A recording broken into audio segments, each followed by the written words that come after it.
Hello and welcome back to study with Saurabh YouTube channel. आज के इस वीडियो में हम बिहार ऑल एग्जाम पीवाईक्यू जो बायोलॉजी कर रहे हैं उसको कंटिन्यू करेंगे। ये बायोलॉजी का पार्ट नंबर 4 है। पिछले जो 3 वीडियोस हैं, यदि आपने उनको नहीं देखा है तो उनको देख लो, ताकि आपको जो क्वेश्चंस हैं वो सारा समझ में आए। पीवाईक्यू क्वेश्चंस रिपीट होने के चांसेस बहुत अधिक होते हैं। इस कारण से वो क्वेश्चंस रिपीट जरूर हो सकते हैं, इस कारण से आपको देखना जरूरी है। तो चलिए आगे हम बढ़ते हैं। पीछे के जो वीडियोस थे वहां पे 30-30 क्वेश्चंस करके मैंने 3 जो पार्ट है वो अपलोड किया है। आज जो हम 91 नंबर है वहां से स्टार्ट करने वाले हैं। तो चलिए वीडियो की शुरुआत कर लेते हैं। सवाल पूछा जा रहा है कि जो लाइपेज एंजाइम है, लाइपेज एक एंजाइम होता है। वो लाइपेज क्या करता है, इस लाइपेज के द्वारा हम जो फैट होते हैं, जो वसा होता है, उसका हम डिकम्पोजिशन करते हैं। वो भी एक्वस डिकम्पोजिशन, मतलब जलीय अपघटन करते हैं। तो उस जलीय अपघटन के बाद हमको क्या मिलता है ये पूछा जा रहा है। ठीक है, तो आपको कुछ अगर नहीं पता होगा, आपको बस इतना भी पता होगा कि वसा जो है, फैट जो है, उसको तोड़ते हैं तो फैटी एसिड और ग्लिसरॉल मिलता है। उतना में ही आपका आंसर बन जाएगा। लाइपेज के बारे में आपको पता हो या ना हो, इससे कोई फर्क नहीं पड़ता। लेकिन एज ए स्टूडेंट आपको लाइपेज के बारे में भी पता होना चाहिए कि लाइपेज जो है वो क्या है। तो लाइपेज एक जो है वो पाचक एंजाइम होता है, जो कि फैट्स और लिपिड को पचाता है। जो फैट्स और लिपिड है इसको पचाता है, और इसके बारे में मैंने डाइजेशन जो था उस चैप्टर में काफी डिटेल से बात भी की थी। जब लाइपेज जो है उसका वसा का अपघटन जब करता है, मतलब उसका हाइड्रोलिसिस करता है, एक्वस चीज जलीय अपघटन कर रहा है, मतलब हाइड्रोलिसिस कर रहा है। तो उस हाइड्रोलिसिस जब करता है तो वसा अपना जो उसका मेन जो कंपोनेंट होता है, जिस कंपोनेंट से वो मिलकर बना हुआ है, तो वो कंपोनेंट उसका क्या है, तो उसका कंपोनेंट है फैटी एसिड एंड ग्लिसरॉल। तो वो फैटी एसिड और ग्लिसरॉल में टूट जाता है, और फैटी एसिड ग्लिसरॉल में टूटता है, तब इसको फिर आंत जो है, इंटेस्टाइन जो है, उसके द्वारा आसानी से इसको जो है वो एब्जॉर्ब कर लिया जाता है। तो इसको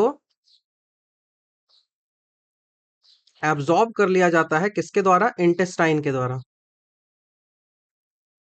आंत जो होती है, आंत के द्वारा इसको एब्जॉर्ब कर लिया जाता है। ये ध्यान आपको रखना है। मानव जो शरीर होता है वहां पे लाइपेज किस जगह से निकलता है। डाइजेशन में आपको बताया था कि लाइपेज जो है वो मुख्यतः तो निकलता है पैंक्रियाज से। पैंक्रियाज मतलब अग्नाशय से, पैंक्रियाज से निकलता है। लेकिन आपको ये भी याद रखना है कि पैंक्रियाज के साथ साथ लाइपेज जो है वो आपका मुंह से भी निकलता है। आपका माउथ जो होता है वहां पे भी निकलता है। जो लार है उसके बारे में थोड़ा सा पढ़िए, आपको पता चल जाएगा। ये माउथ से भी निकलता है। उसके साथ थोड़ी मात्रा में ये हमारा जो स्टोमक होता है, हमारा जो पेट होता है, उस पेट से भी ये निकलता है। तो ये एक पाचक एंजाइम है। अब मैंने आपको बताया था कि फैट जो होते हैं, उस फैट का साइज इतना बड़ा होता है कि लाइपेज उसको पचा ही नहीं सकता है। तो इसके लिए क्या किया जाता है, इसके लिए क्या व्यवस्था हमारे जो बॉडी है उसमें किया गया है। तो फैट को क्या किया जाता है ना, कि फैट को पहले जो बाइल होता है, बाइल मतलब पीत रस होता है, जो बाइल जूस होता है, बाइल जूस जो होता है, उस बाइल जूस के द्वारा इसका क्या किया जाता है, तो इसका पायसीकरण किया जाता है, इमल्सिफिकेशन किया जाता है। इमल्सिफिकेशन किया जाता है, इमल्सिफिकेशन। तो इसका जो है वो पायसीकरण किया जाता है, इसको पायसीकरण बोलते हैं। पायसीकरण मतलब होता क्या है ना, कि बड़े बड़े जो फैट्स के टुकड़े होते हैं, बड़े बड़े जो फैट्स के टुकड़े होते हैं, उनको एकदम छोटे छोटे टुकड़ों में जो है वो कन्वर्ट कर देना। उन फैट के छोटे छोटे टुकड़ों में उसको कन्वर्ट कर देना, ताकि उस बड़े बड़े फैट को पचा नहीं सकता था लाइपेज। अब इस जो लाइपेज छोटे छोटे टुकड़े हैं ना, इन पे लाइपेज आके अटैक करेगा और इनको जो है वो तोड़ देगा फैटी एसिड एंड ग्लिसरॉल में। फैटी एसिड एंड ग्लिसरॉल में, याद रखना है।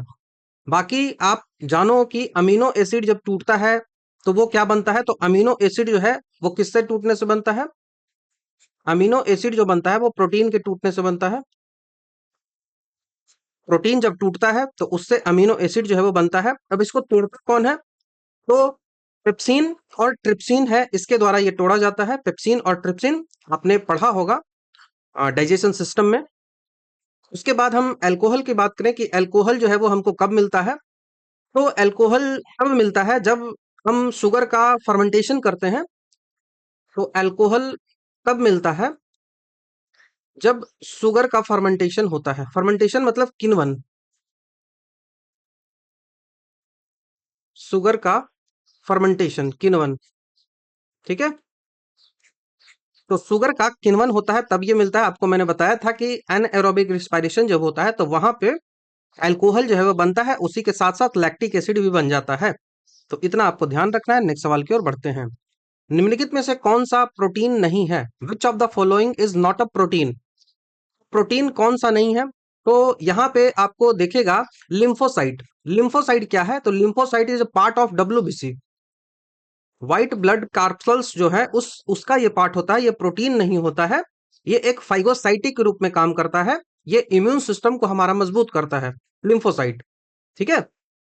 लिम्फोसाइट जो होता है वो बी लिम्फोसाइट और टी लिम्फोसाइट जो है वो मुख्य रूप से दो पार्टों में बढ़ता है, B lymphocyte and T lymphocyte. इसके बारे में मैंने काफी डिटेल से आपको बताया भी है। एड्स के जो वायरस होते हैं वो एचआईवी द्वारा सबसे ज्यादा टी लिम्फोसाइट सेल्स होते हैं ना, उन्हीं को नष्ट करते हैं। तो ये लिम्फोसाइट जो सेल होता है वो बी लिम्फोसाइट होता है और टी लिम्फोसाइट होता है, और ये टी लिम्फोसाइट पर ही एड्स के जो एचआईवी वायरस होता है वो अटैक करता है।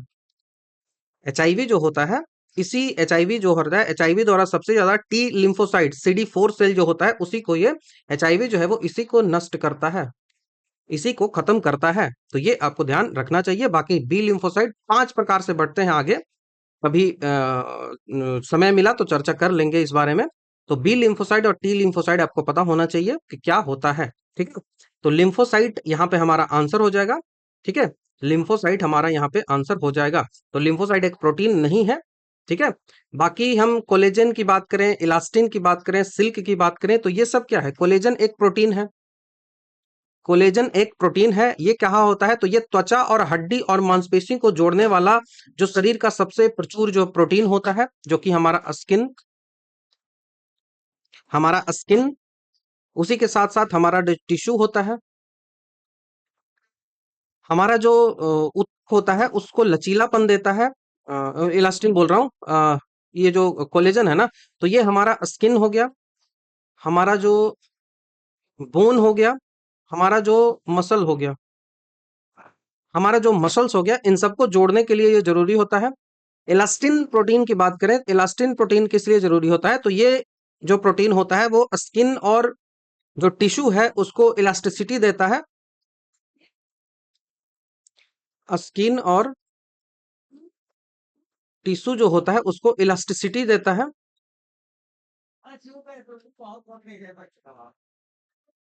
इलास्टिसिटी देता है, ये आपको ध्यान रखना है।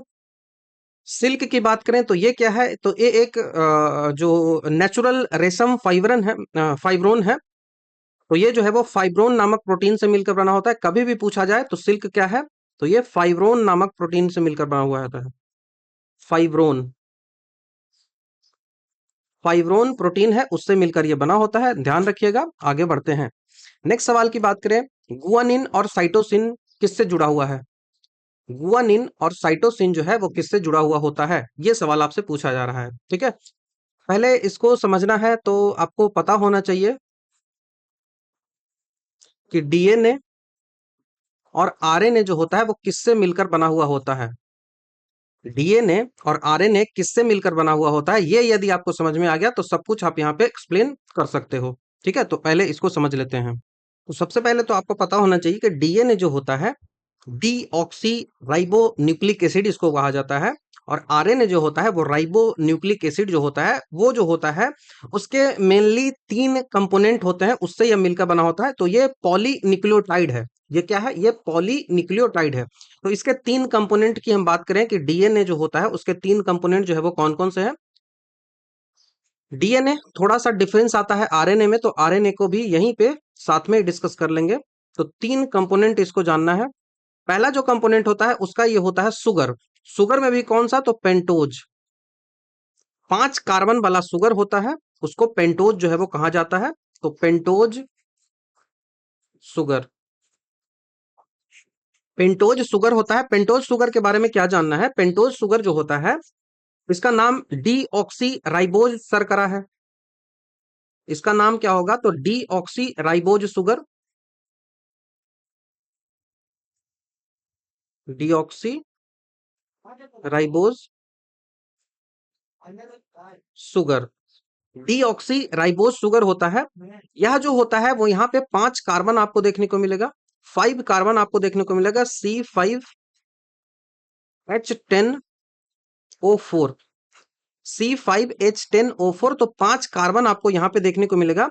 इसमें आपको याद रखना है कि राइबोसोम जो शर्करा होता है, राइबोसोम जो शर्करा होता है, आगे पढ़ेंगे, ये डीऑक्सी राइबोसोम है, आगे हम राइबोसोम शर्करा पढ़ेंगे। तो राइबोसोम जो शर्करा होता है ना, वहां पे ऑक्सीजन की मात्रा जो है वो डिफरेंट होती है, आगे डिस्कस किया जाएगा उस बारे में। ठीक है, तो यहाँ पे क्या है, इसमें ये आपको संरचना समझ में आ गया। उसके बाद इसका जो दूसरा कंपोनेंट होता है, डीएनए जो होता है ना, डीएनए जो होता है वो मोर स्टेबल होता है देन आरएनए, मोर स्टेबल होता है। कुछ फैक्ट्स है बस देखते रहना है। दूसरा जो इसका होता है वो फॉस्फेट ग्रुप होता है, फॉस्फेट, फॉस्फेट ग्रुप। ठीक है, फॉस्फेट ग्रुप होता है। तो ये फॉस्फेट ग्रुप है, मतलब इसमें फॉस्फोरिक एसिड जो है वो मिलता है। तो ये क्या करता है, ये शर्करा के जो अणु होते हैं, शुगर के जो मॉलिक्यूल्स होते हैं, उनको आपस में जोड़कर डीएनए का बैकबोन बनाता है। तो फॉस्फेट ग्रुप का क्या होता है, डीएनए का बैकबोन बनाता है, डीएनए का बैकबोन ये बनाता है। यहाँ पे इसका क्या काम है, तो यह जो है वो शर्करा के अणुओं को आपस में जोड़ता है। तो ये शुगर के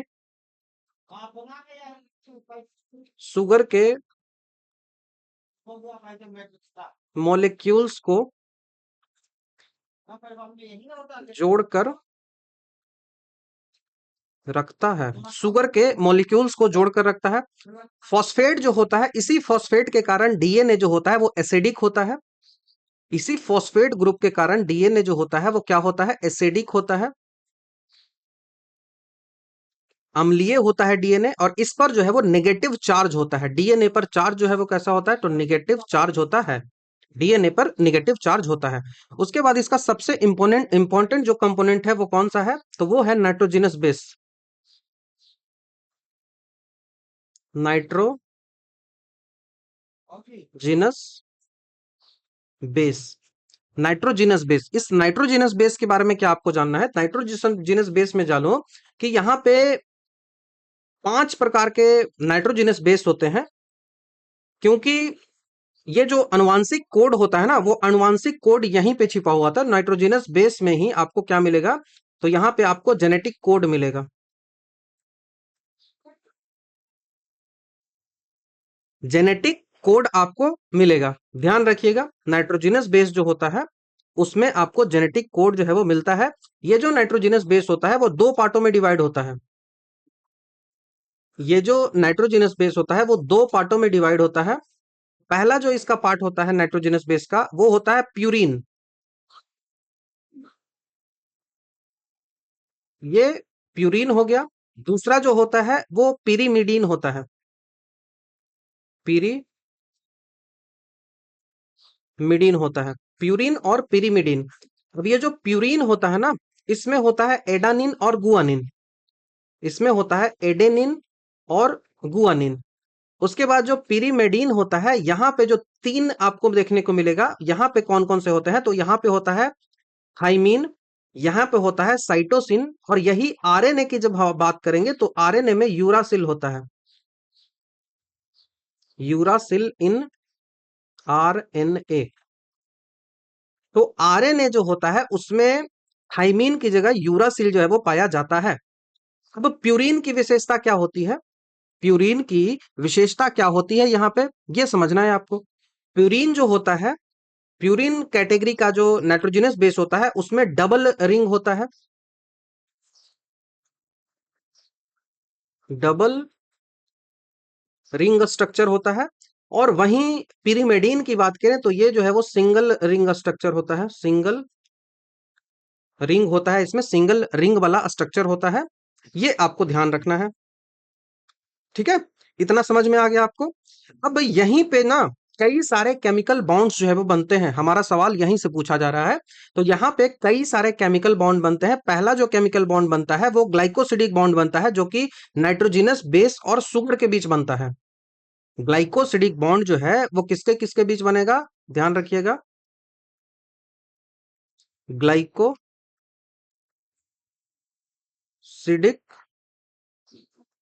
बॉन्ड, ग्लाइकोसिडिक बॉन्ड जो होता है वो नाइट्रोजनस बेस एंड शर्करा के बीच बनता है। तो नाइट्रोजनस बेस को NB लिख रहा हूं plus sugar, sugar nitrogenous base plus sugar के बीच होता है। उसके बाद फॉस्फोडाई ईस्टर बॉन्ड होता है। फॉस्फो फॉस्फोडाई ईस्टर बॉन्ड होता है। फॉस्फोइस्टर बॉन्ड जो होता है वो दो न्यूक्लियोटाइड के बीच होता है, जिसमें शर्करा और फॉस्फेट को ये जोड़ता है। तो ये क्या करता है, वो दो न्यूक्लियोटाइड के बीच होता है, तो ये शुगर प्लस फॉस्फेट को जोड़ता है, शुगर और फॉस्फेट को जोड़ता है। अब मेन जो हमारा है वो है हाइड्रोजन बॉन्ड। सवाल यहीं से आपका पूछा गया है, वो हाइड्रोजन बॉन्ड है।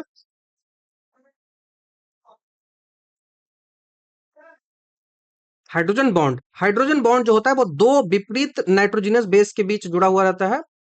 तो टू अपोजिट नाइट्रोजनस बेस, दो विपरीत नाइट्रोजनस बेस के बीच ये बॉन्ड जो है वो बनता है। अब ये बॉन्ड कौन कौन सा बनता है ये मैं आपको यहां पे बता देता हूं।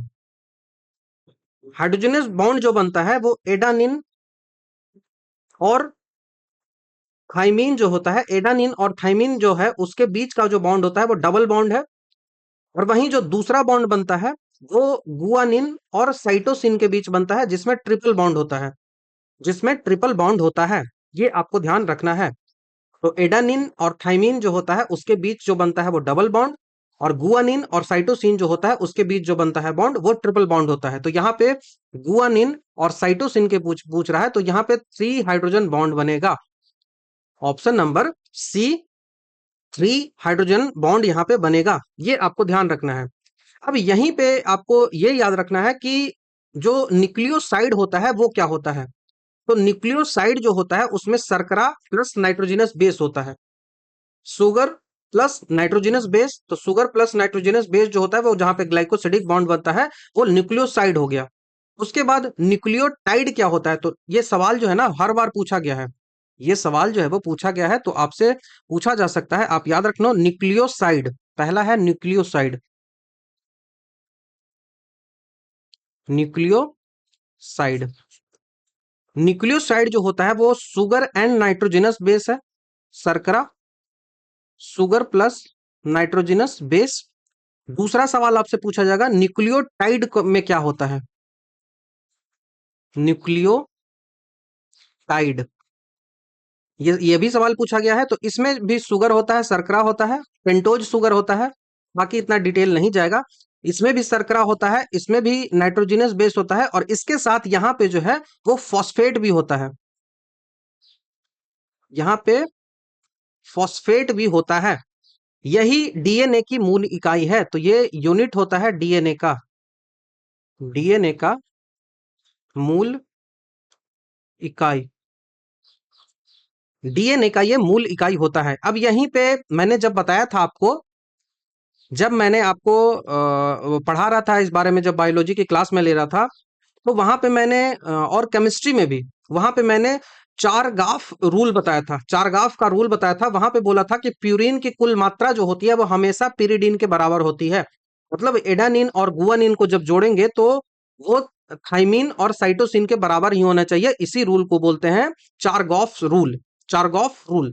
तो कभी भी पूछा जाए चारगाफ रूल, चारगाफ रूल क्या होता है, तो एडानिन प्लस गुआनिन जो होता है वो equal to thymine plus cytosine. ठीक है, थाइमीन प्लस साइटोसिन, ये आपको ध्यान रखना है। मतलब प्यूरिन जो है वो पिरिमिडीन के इक्वल होगा। आपसे सवाल पूछा जा सकता है कि डीएनए की बैकबोन जो है वो किससे बनती है, तो डीएनए का बैकबोन जो होता है वो शर्करा और फॉस्फेट से मिलकर बना हुआ होता है। डीएनए का बैकबोन जो है वो किससे बना होता है, तो फॉस्फेट ग्रुप प्लस शुगर से मिलकर बना हुआ होता है, तो शुगर प्लस फॉस्फेट ग्रुप, ध्यान रखिएगा। शुगर प्लस फॉस्फेट ग्रुप, ये वाला शुगर प्लस फॉस्फेट ग्रुप जो है ये क्या है, तो ये जो बना हुआ है वो बैकबोन है, बैकबोन ऑफ डीएनए होता है, ये आपको ध्यान रखना है। डीएनए आरएनए से डिफरेंट कैसे है, तो आरएनए में जो होता है वो यूरासिल होता है थाइमीन की जगह, बस ये आपको ये याद रखना है। और डीएनए जो होता है वो मोर स्टेबल होता है क्योंकि इसके पास ऑक्सीजन जो है वो कम होता है, 4 होता है, वहीं आरएनए के पास ऑक्सीजन जो होता है वो 5 होता है, आगे चर्चा करेंगे। ठीक है, तो गुआनिन और साइटोसिन के बीच 3 हाइड्रोजन बॉन्ड बनता है, ये पूछा जाता है एग्जामिनेशन में। और एडानिन और थाइमिन के बीच 2 हाइड्रोजन बॉन्ड पूछा जाता है, ये पूछा जाता है। और इसमें जो है वो कौन सा ज्यादा स्टेबल बॉन्ड है, तो इसमें जो है वो जो ट्रिपल बॉन्ड होता है ना वो डबल बॉन्ड की तुलना में अधिक मजबूत होता है, जिससे डीएनए जो होता है, डीएनए में गुआनिन और साइटोसिन जो होता है, डीएनए में गुआनिन और साइटोसिन की मात्रा जो है वो अधिक होती है, इस कारण से उसका मेल्टिंग पॉइंट होता है वो भी अधिक होता है। ये भी सवाल पूछा जाता है। तीसरा सवाल आपसे ये पूछा जाएगा, तीसरा सवाल आपसे ये पूछा जाएगा, आगे आएगा भी सवाल, कि डीएनए की जो सीरीज होती है वो किस दिशा में चलती है, तो बस इतना याद रख लो, डीएनए डीएनए सीरीज जो होता है वो 5 से 3 की दिशा में चलता है, बस इतना आपको याद रख लेना है, और कुछ नहीं याद रखना है, बस इतना ही आपको याद रखना है। बाकी आरएनए जो होता है वो राइबो न्यूक्लिक एसिड होता है, उस आरएनए को हम क्या क्या बोलते हैं, एम आरएनए बोलते हैं। एम आरएनए मतलब मैसेंजर आरएनए। टी आरएनए बोलते हैं, टी आरएनए बोलते हैं मतलब ट्रांसपोर्टेशनल आरएनए। और आर आरएनए बोलते हैं मतलब राइबोसोमल आरएनए, वैसा आरएनए जो राइबोसोम में होता है, तो राइबोसोमल आरएनए कहा जाता है। ठीक है, राइबोसोमल आरएनए कहा जाता है। यदि केमिकल कंपोजिशन ऑफ आरएनए की बात करें तो यहां भी आरएनए भी होता है वो डीएनए की तरह ही होता है, लेकिन यहाँ पे शुगर जो होता है वो राइबोज शर्करा पाई जाती है, और यहाँ पे ऑक्सीजन की मात्रा जो है वो 5 होती है। यहाँ पे भी पेंटोज होता है, जैसे पेंटोज शुगर जो है वो डीएनए में हुआ, वैसे ही पेंटोज शुगर जो है वो आरएनए में भी होता है, लेकिन आरएनए में ऑक्सीजन की मात्रा कम होती है। फॉस्फेट समूह भी डीएनए के समान ही इसमें होता है, नाइट्रोजनस बेस में बस यूरासिल को यहाँ पे चेंज किया जाता है। ठीक है, यूरासिल को बस यहाँ पे चेंज किया जाता है, बहुत इंपॉर्टेंट है। तो एम आरएनए मैसेंजर आरएनए कहते हैं, जो कि डीएनए से आनुवांशिक जो संदेश होता है उसको राइबोसोम तक पहुंचा देता है। आर आरएनए जो होता है वो राइबोसोमल आरएनए होता है, जो कि राइबोसोम का निर्माण करता है और प्रोटीन संश्लेषण में मदद करता है। ठीक है, प्रोटीन संश्लेषण में मदद करता है। मुझे आप बताओ कि राइबोसोम जो होता है वो कहाँ बनता है, किस सेल ऑर्गेनल में राइबोसोम जो है वो बनता है, न्यूक्लियस में बनता है, माइटोकॉन्ड्रिया में बनता है, कहाँ बनता है। उसके बाद टी आरएनए जो होता है जिसको ट्रांसफर आरएनए कहा जाता है, ये क्या करता है, तो ये अमीनो एसिड को चुनता है कि कौन कौन अमीनो एसिड जो है वो जरूरी है, और उसको राइबोसोम में लेके आता है, और फिर जो है वो उसको अडेप्टर इसको कहते हैं, और वहां पे प्रोटीन जो है वो उसको सिंथेसाइज करके उसको बना लेता है। तो ये आपको ध्यान रखना होगा। डीएनए और आरएनए के बीच आपको डिफरेंसेस भी याद रखना पड़ेगा कि डीएनए जो होता है वो डबल हेलिकल स्ट्रक्चर उसका होता है, आरएनए जो होता है वो सिंगल स्टैंडर्ड होता है।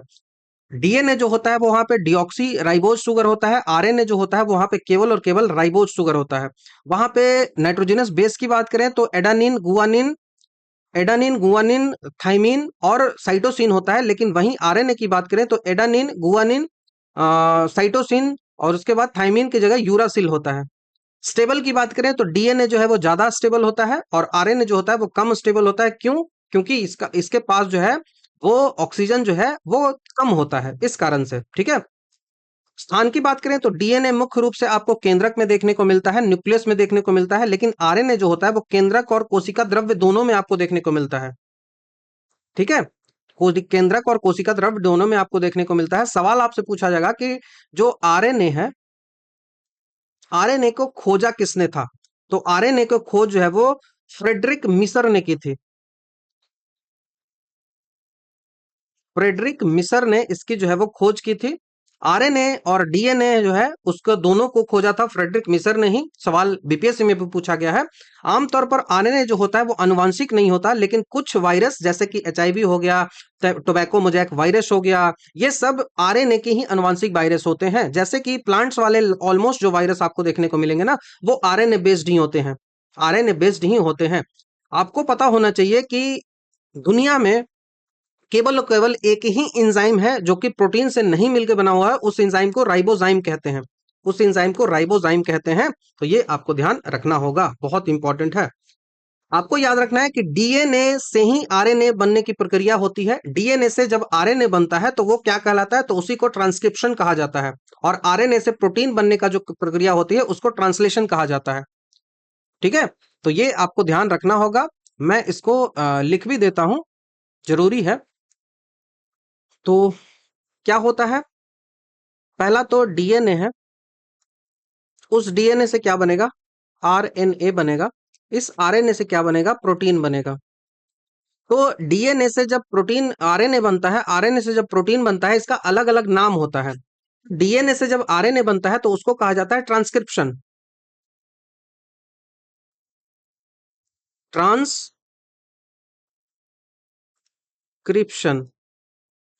उसके बाद आरएनए से जब प्रोटीन बनता है तो उसको कहा जाता है ट्रांसलेशन।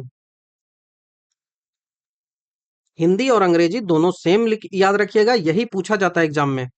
ठीक है, सवाल पूछा जाएगा कि आरएनए में कौन सा क्षारक जो है वो थाइमीन की जगह मौजूद होता है, तो यूरासिल होता है। टोबैको मोजाइक वायरस में कौन सा होता है, तो आरएनए होता है। सबसे छोटा आरएनए कौन होता है, तो टीआरएनए होता है। ठीक है, टीआरएनए जो ट्रांसपोर्टर आरएनए होता है वो सबसे छोटा आरएनए होता है, ये आपको ध्यान रखना है। अब एमआरएनए के बारे में आपने सुना होगा कि कोविड का जो वैक्सीन बना था ना, वो एमआरएनए ही था, मैसेंजर आरएनए ही था। तो ये आपको ध्यान रखना है। बाकी कई सारी चीजें हैं जो पढ़ना होता है, लेकिन अभी के लिए बस इतना जान लो। आपका यहाँ से क्वेश्चन भी बन गया है, तो इतना रखिएगा। उसके बाद जो आगे कभी आएगा तो उस बारे में डिस्कस भी कर लेंगे। तो हाइड्रोजन बॉन्ड जो होता है, डीएनए की जो डबल हेलिकल स्ट्रक्चर में नाइट्रोजनस बेस जो होता है वो आपस में हाइड्रोजन बॉन्ड से जुड़ते हैं, और वहां जो गुआनिन और साइटोसिन के बीच जो हाइड्रोजन बॉन्ड बनता है वो ट्रिपल हाइड्रोजन बॉन्ड जो है वो बनता है। तो ये आपको ध्यान रखिएगा, और स्ट्रॉन्गर होता है। और चारगॉफ का नियम भी मैंने बता दिया। डबल बॉन्ड किसके किसके बीच बनता है वो भी मैंने आपको बता दिया। ठीक है, यह एक एक या चार हाइड्रोजन बॉन्ड जो होता है वो नाइट्रोजन बेस पेयरिंग में नहीं पाए जाते हैं, तो केवल और केवल तीन और दो ही बॉन्ड बनते हैं। ठीक है, तो नेक्स्ट सवाल की ओर बढ़ते हैं। नेक्स्ट सवाल जो होता है वो रेट्रोवायरस के बारे में पूछा जा रहा है कि रेट्रोवायरस जो है उसका आनुवांशिक पदार्थ जो है वो कौन सा है। तो रेट्रोवायरस जो होता है वो सिंगल स्टैंडर्ड आरएनए होता है, single standard RNA. Option number B हमारा यहां से आंसर हो जाएगा। वायरस जो होता है वो एक विशेष समूह होता है जिसका आनुवांशिक पदार्थ जो जेनेटिक मटेरियल होता है वो सिंगल स्टैंडर्ड आरएनए होता है। रेट्रोवायरस का सिंगल स्टैंडर्ड आरएनए, ऐसे लिखते हैं इसको, सिंगल स्टैंडर्ड आरएनए ऐसे लिखा जाता है। सिंगल स्टैंडर्ड आरएनए ये क्या करता है, जब होस्ट की कोशिकाओं में प्रवेश करता है तो अपने आरएनए को सीधा तुरंत जो है वो डीएनए में कन्वर्ट कर देता है, डीएनए में कन्वर्ट कर देता है। आरएनए को जब डीएनए में बदलने के लिए लेट्रोवायरस में एक विशेष प्रकार का एंजाइम होता है, और उस एंजाइम को रिवर्स ट्रांसक्रिप्ट कहा जाता है, रिवर्स ट्रांसक्रिपेज जो है वो कहा जाता है। इतना डिटेल नहीं पूछा जाएगा। एचआईवी जो एड्स का कारण बनता है वो सबसे प्रसिद्ध रेट्रोवायरस है। तो रेट्रोवायरस में क्या होता है, तो ये एचआईवी इसका एग्जाम्पल हो गया, एचआईवी इसका एग्जाम्पल हो गया, ध्यान रखिएगा। और बाकी हम आगे डिस्कस कर लेंगे, कभी जरूरी होगा तो। हाँ, एडेनो वायरस को देख लो।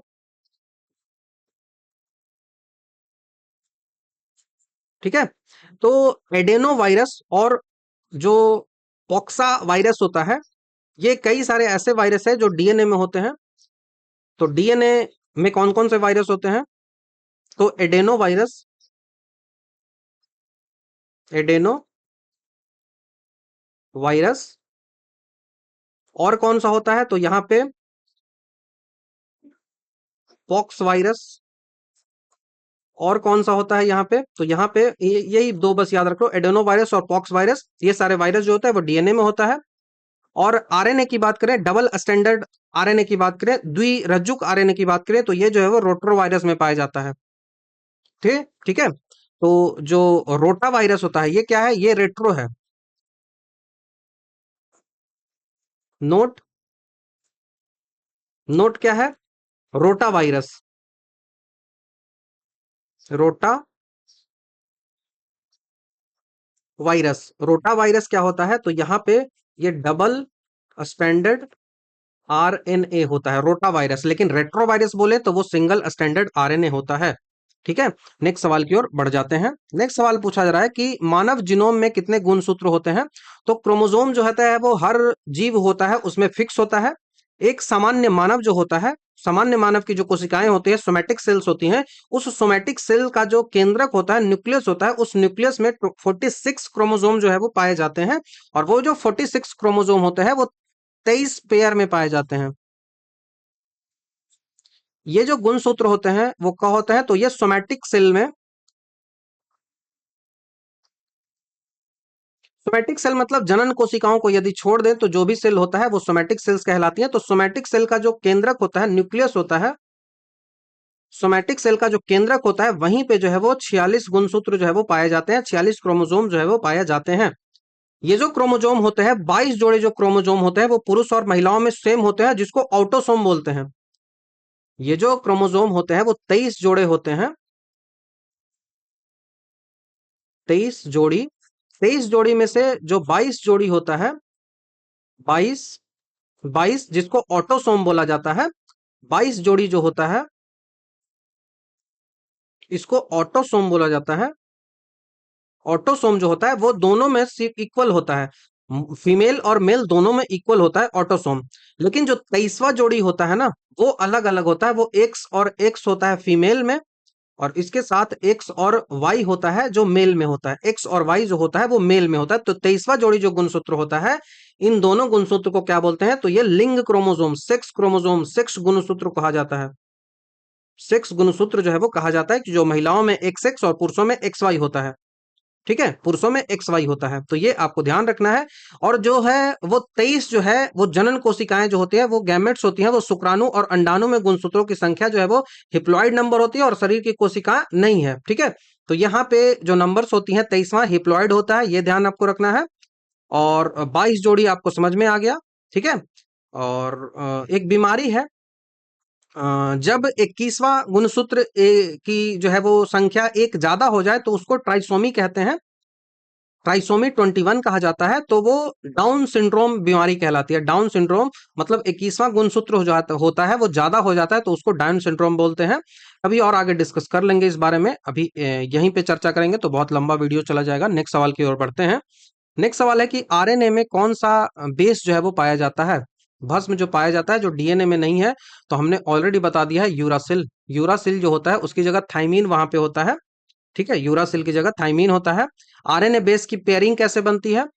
तो एडानिन के साथ यूरासिल बनता है, और गुआनिन के साथ साइटोसिन बनता है। बॉन्ड मैंने बता दिया है, बॉन्ड मैंने बता दिया है, ऑलरेडी बता दिया है कि किसमें कौन सा बॉन्ड जो है वो होता है। थाइमीन केवल और केवल डीएनए में पाया जाता है। साइटोसिन और गुआनिन जो होता है वो डीएनए और आरएनए दोनों में समान रूप से पाया जाता है। यूरासिल रासायनिक रूप से डी डिमथाइलेट थाइमीन होता है, तो ये it is a type of thymine ही होता है। यूरासिल की उपस्थिति के कारण आरएनए जो होता है वो डीएनए की तुलना में अधिक रिएक्टिव और लेस स्टेबल होता है। ठीक है, तो it is a type of, uracil is a type of thymine ही है। ठीक है, ये आपको ध्यान रखना है। डीएनए एवं आरएनए में निम्नलिखित में से कौन सा तत्व जो है वो नहीं मिलता है? डीएनए और आरएनए में कौन सा नहीं मिलता है? तो आपको याद रखना है, सल्फर नहीं मिलता है। ऑप्शन नंबर सी, सल्फर जो है वो नहीं मिलता है। मिलता क्या है? तो ऑक्सीजन मिलता है, नाइट्रोजन मिलता है, फास्फोरस मिलता है। ऑक्सीजन, नाइट्रोजन, फास्फोरस, ध्यान रखिएगा। डीएनए और आरएनए जो होता है उसको न्यूक्लिक एसिड कहा जाता है, और मुख्य रूप से यहाँ पे आपको 5 तत्व मिलेंगे। तो इन दोनों को सामान्य रूप से न्यूक्लिक एसिड जो है वो कहा जाता है, क्योंकि न्यूक्लियस वाला एसिड है। न्यूक्लिक एसिड जो है वो इनको कहा जाता है। मुख्य रूप से ये जो होता है वो डीएनए और आरएनए में कौन कौन सा मिलता है न्यूक्लिक एसिड? तो पहला मिलता है कार्बन, दूसरा मिलता है हाइड्रोजन, तीसरा जो मिलता है वो ऑक्सीजन मिलता है, चौथा जो होता है वो नाइट्रोजन मिलता है, और पांचवा जो होता है वो फॉस्फोरस मिलता है। तो इसमें सल्फर जो है वो नहीं मिलता है, याद रखिएगा।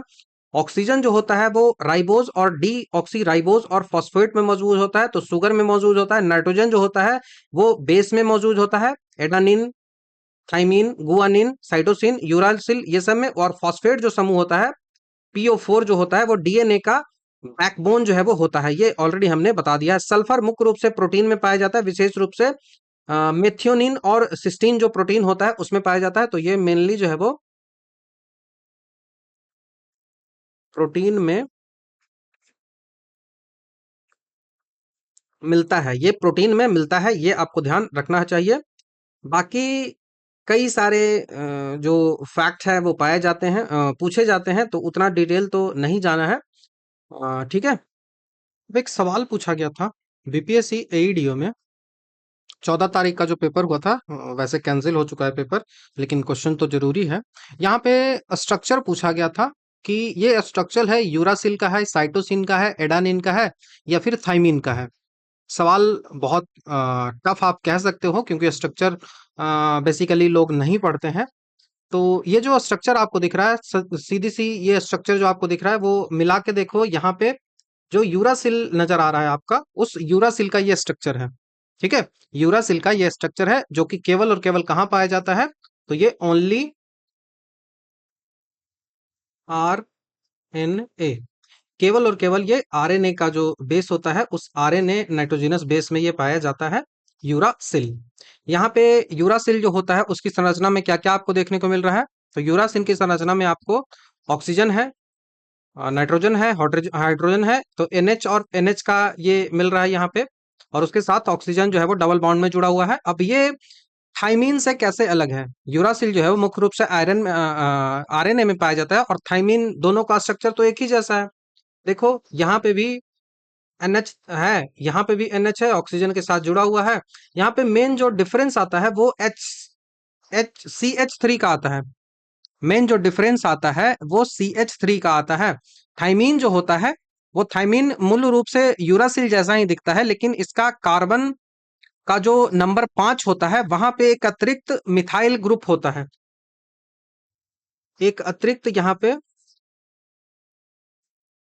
मिथाइल ग्रुप एक अतिरिक्त यहाँ पे देखने को मिल जाता है। इसी कारण इसे 5 मिथाला यूरासिल भी कहते हैं। तो ये दोनों में डिफरेंस यही है, स्ट्रक्चर सेम ही लगता है दोनों का, लेकिन यहाँ पे एक अतिरिक्त मिथाइल ग्रुप आपको देखने को मिलेगा। देखो, पहले तो आपको छांटना ऐसे था कि जो प्यूरिन होता है वो कैसा होता है, तो प्यूरिल में डबल रिंग होता है, डबल रिंग होता है। तो देखो, ये एक रिंग है, एक रिंग है, एक रिंग है, एक रिंग है, तो ये तो डबल रिंग वाला हो गया। तो डबल रिंग एडानिन और गुआनिन तो आंसर होगा नहीं, तो सबसे ही एडानिन आपको छाट देना था, गुआनिन तो है नहीं ऑप्शन में, तो एडानिन और गुआनिन नहीं होगा। पिरिमिडीन में बात आती है, तो पिरिमिडीन में जैसे ही आपने देखा, तो ये यूरासिल का स्ट्रक्चर होगा। याद रख लीजिएगा आगे के लिए, ये यूरासिल का स्ट्रक्चर होगा। ठीक है, यूरासिल का स्ट्रक्चर है। थाइमीन से कैसे डिफरेंट है, तो थाइमीन जो होता है वहां पे एक जो है वो मिथाइल ग्रुप जो होता है वो एक्स्ट्रा मिलता है। बाकी साइटोसिन की बात करें, तो साइटोसिन जो होता है वो उसकी मुख्य संरचना जो होती है वो कार्बन का जो होता है, वहां पे NH2 का एक अमीनो एसिड जो है वो जुड़ा हुआ रहता है। तो कभी भी आपको देखने को मिलेगा तो साइटोसिन जो होता है NH2 का अमीनो एसिड जुड़ा हुआ रहेगा, अमीनो एसिड इसमें NH2 का जुड़ा हुआ रहेगा, और कहीं नहीं आपको NH2 वाला दिखेगा, वो केवल और केवल साइटोसिन में दिखेगा। तो ऐसे ही चीजों को पहचाना जाता है। ठीक है, ऐसे ही चीजों को पहचाना जाता है, तो साइटोसिन में ये देखने को आपको मिलता है। और उसी के साथ साथ नंबर 2 का जो कार्बन होता है, वहां पे आपको एक कीटोन ग्रुप देखने को मिलेगा, एक कीटोन ग्रुप, ये वाला जो है it is a ketone group. तो कीटोन ग्रुप जो है वो केवल और केवल एक यहाँ पे देखने को मिलता है। वहीं जो यूरासिल है वहां पे भी कीटोन ग्रुप 2 है, और थाइमीन है वहां पे भी कीटोन ग्रुप 2 है। तो एक कीटोन ग्रुप भी यहाँ पे देखने को मिलता है, और ये साइटोसिन जो होता है वो आरएनए और डीएनए दोनों में मिलता है। उसके बाद एडानिन की बात करें, तो एडानिन तो डबल स्ट्रक्चर वाला होता है। यह जो है वो प्यूरिन है, तो प्यूरिन जो है वो प्यूरिन क्षार होता है, सब सीधी सी बात है, वो डबल स्ट्रक्चर आ जाएगा। और NH2 तो यहाँ पे होगा ही, तो ये अमीनो एसिड वाला होगा ही, याद रखिएगा। ऐसे ही सवाल आगे पूछे जा सकते हैं आपसे, तो ध्यान रखिएगा। बाकी यहाँ से हमारा आंसर जो है वो सल्फर हो जाएगा, ये इस वाले आंसर क्वेश्चन का। नेक्स्ट सवाल की ओर बढ़ जाते हैं। सवाल है कि मेंडल के आनुवंशिकता का सिद्धांत है वो किस पर आधारित है? ठीक है, तो मेंडल का जो आनुवंशिकता सिद्धांत है वो सेक्सुअल रिप्रोडक्शन पर है। रिप्रोडक्शन जो है वो 2-3 टाइप के होते हैं, जैसे सेक्सुअल, असेक्सुअल और वेजिटेटिव रिप्रोडक्शन।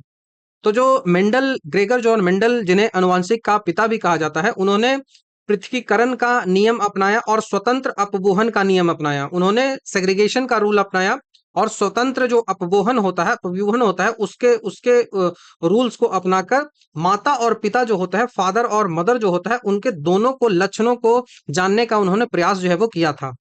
ठीक है, दो जो जनक होते हैं, पेरेंट्स होते हैं, उनके अनुवांशिक पदार्थों का मिश्रण जो है वो केवल सेक्सुअल रिप्रोडक्शन में ही होता है। इस कारण से सेक्सुअल को लेना जरूरी था। ठीक है, सेक्सुअल को लेना जरूरी था। उन्होंने अपने ऐतिहासिक जो प्रयोग था उसमें पी जो प्लांट था, पीसम सटाइवम उसको बोलते हैं, मटर का जो प्लांट था उसको उन्होंने लिया था। और इस मटर के प्लांट्स को उन्होंने 7 कॉन्ट्रास्टिंग जो लक्षण थे उनको उन्होंने लिया था। आगे बहुत इस बारे में डिस्कस करेंगे। 7 लक्षणों को लिया था, 7 जो कैरेक्टर है उन 7 कैरेक्टरों को उन्होंने लिया था। मटर का पौधा उन्होंने यूज किया था। आगे बहुत कुछ आने वाला है इस टॉपिक में, तो एक एक करके सब कुछ को डिस्कस कर लेंगे।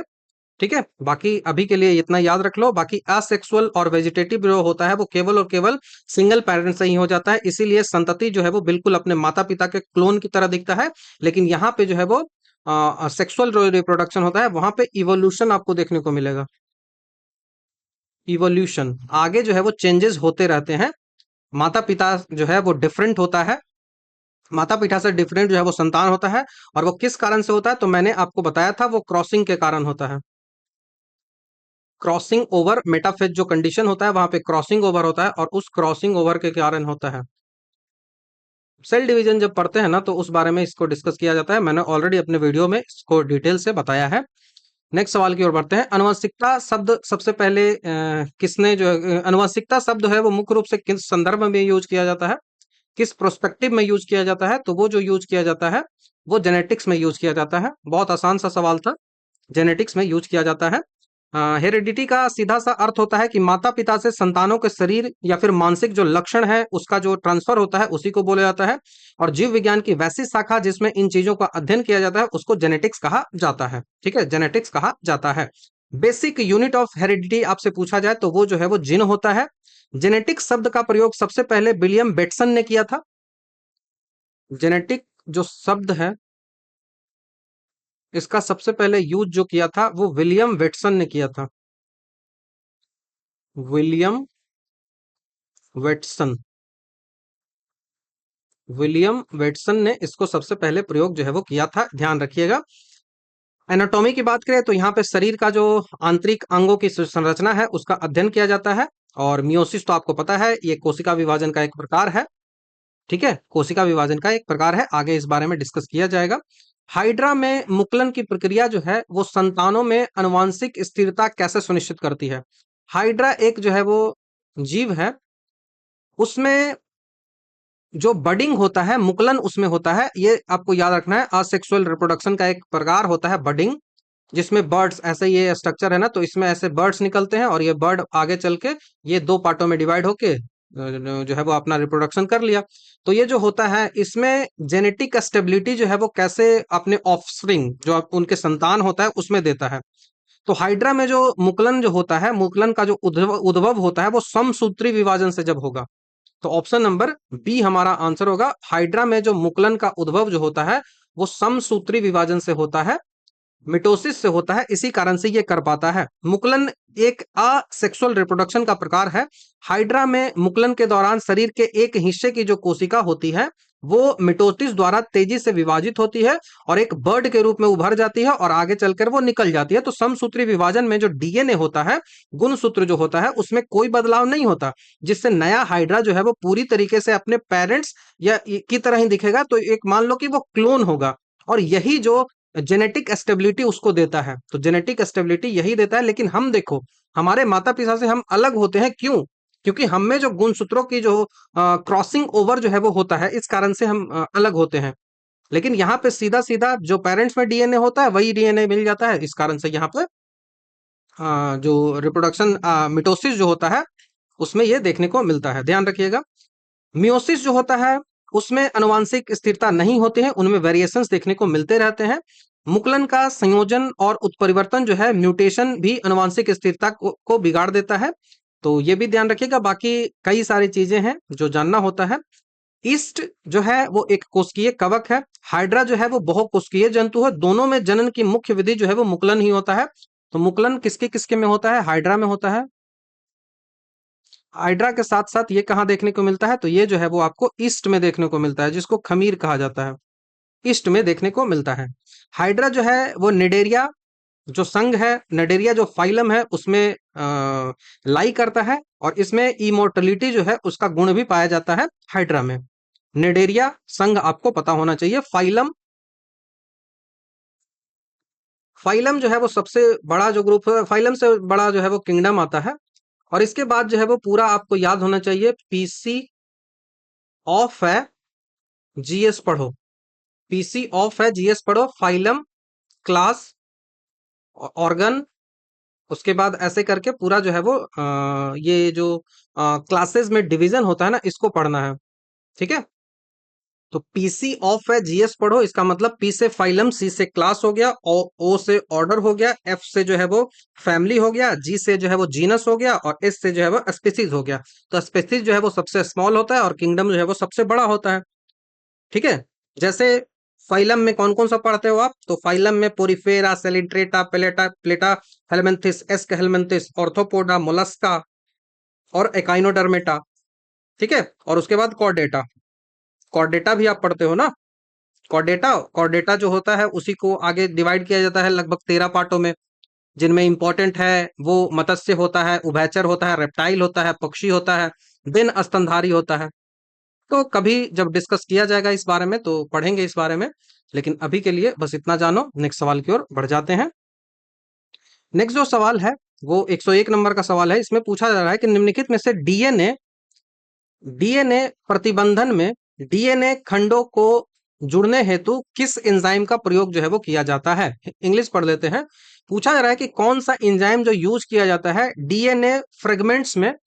डीएनए का जब तोड़ते हैं, उसको फ्रेगमेंट करते हैं, उसको छोटे छोटे पार्टों में जब तोड़ देते हैं, तो DNA fragmentation in DNA restriction, DNA प्रतिबंधन में डीएनए खंडों को जोड़ने हेतु कौन सा एंजाइम आता है? तो लाइगेज एंजाइम जो है वो आता है। ठीक है। ये जो आता है वो लाइगेज एंजाइम आता है, ये आपको ध्यान रखना होगा। तो 101 नंबर जो है उसका जो आंसर हमारा होगा वो होगा 101 नंबर का जो आंसर होगा वो लाइगेज होगा। तो ध्यान रखिएगा, लाइगेजेज या फिर लाइगेज जो भी पढ़ लो, तो ऑप्शन नंबर बी हमारा यहां से आंसर होगा। डीएनए प्रतिबंधन में डीएनए खंडों को जोड़ने के लिए लाइगेज नामक एंजाइम का उपयोग किया जाता है। यह एंजाइम जो होता है वो फॉस्फोएस्टर बंध के निर्माण को उत्प्रेरित कर कर डीएनए के छोटे टुकड़ों को आपस में जोड़ता है, जिससे एक संपूर्ण डीएनए जो मॉलिक्यूल है, डीएनए जो अणु है, उसका निर्माण जो है वो होता है। तो लाइगेज एंजाइम का उपयोग डीएनए के छोटे छोटे टुकड़े जो फ्रेगमेंट्स होते हैं उनको आपस में जोड़ने के लिए किया जाता है।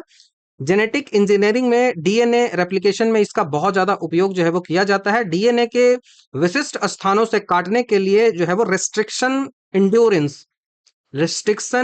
इंड्यू न्यूक्लियोफेज एंजाइम का उपयोग जो है वो किया जाता है, जिसे आनुवांशिक कैंची के रूप में, मॉलिक्यूलर सीजर्स के रूप में भी कहा जाता है। तो ये पूछा जाता है एग्जामिनेशन। क्रिस्पर टेक्निक भी इसको कहा जाता है। Restriction, restriction endonuclease, restriction endonuclease जो होता है, रेस्ट्रिक्शन इंडोन्यूक्लिएज जो होता है वो डीएनए को काटने के लिए होता है, डीएनए एडिटिंग के लिए। कोई जैसे कोई बच्चा है, उसमें माँ से कोई बीमारी आ गई, तो उस बीमारी को हमको हटाना है, उस डीएनए को हमको हटाना है, तो इसको काटेंगे रेस्ट्रिक्शन इंडोन्यूक्लिएज से ही। इस एंजाइम का उपयोग किया जाता है। तो इसे जो है वो आणविक कैची, मॉलिक्यूलर सीजर के रूप में भी काम किया जाता है। तो ये आपको ध्यान रखना होगा। क्रिस्पर टेक्निक इसको कहा जाता है। ठीक है, क्रिस्पर टेक्निक इसको कहा जाता है। लाइगेज जो होता है उसको मॉलिक्यूलर ग्लू भी कहा जाता है।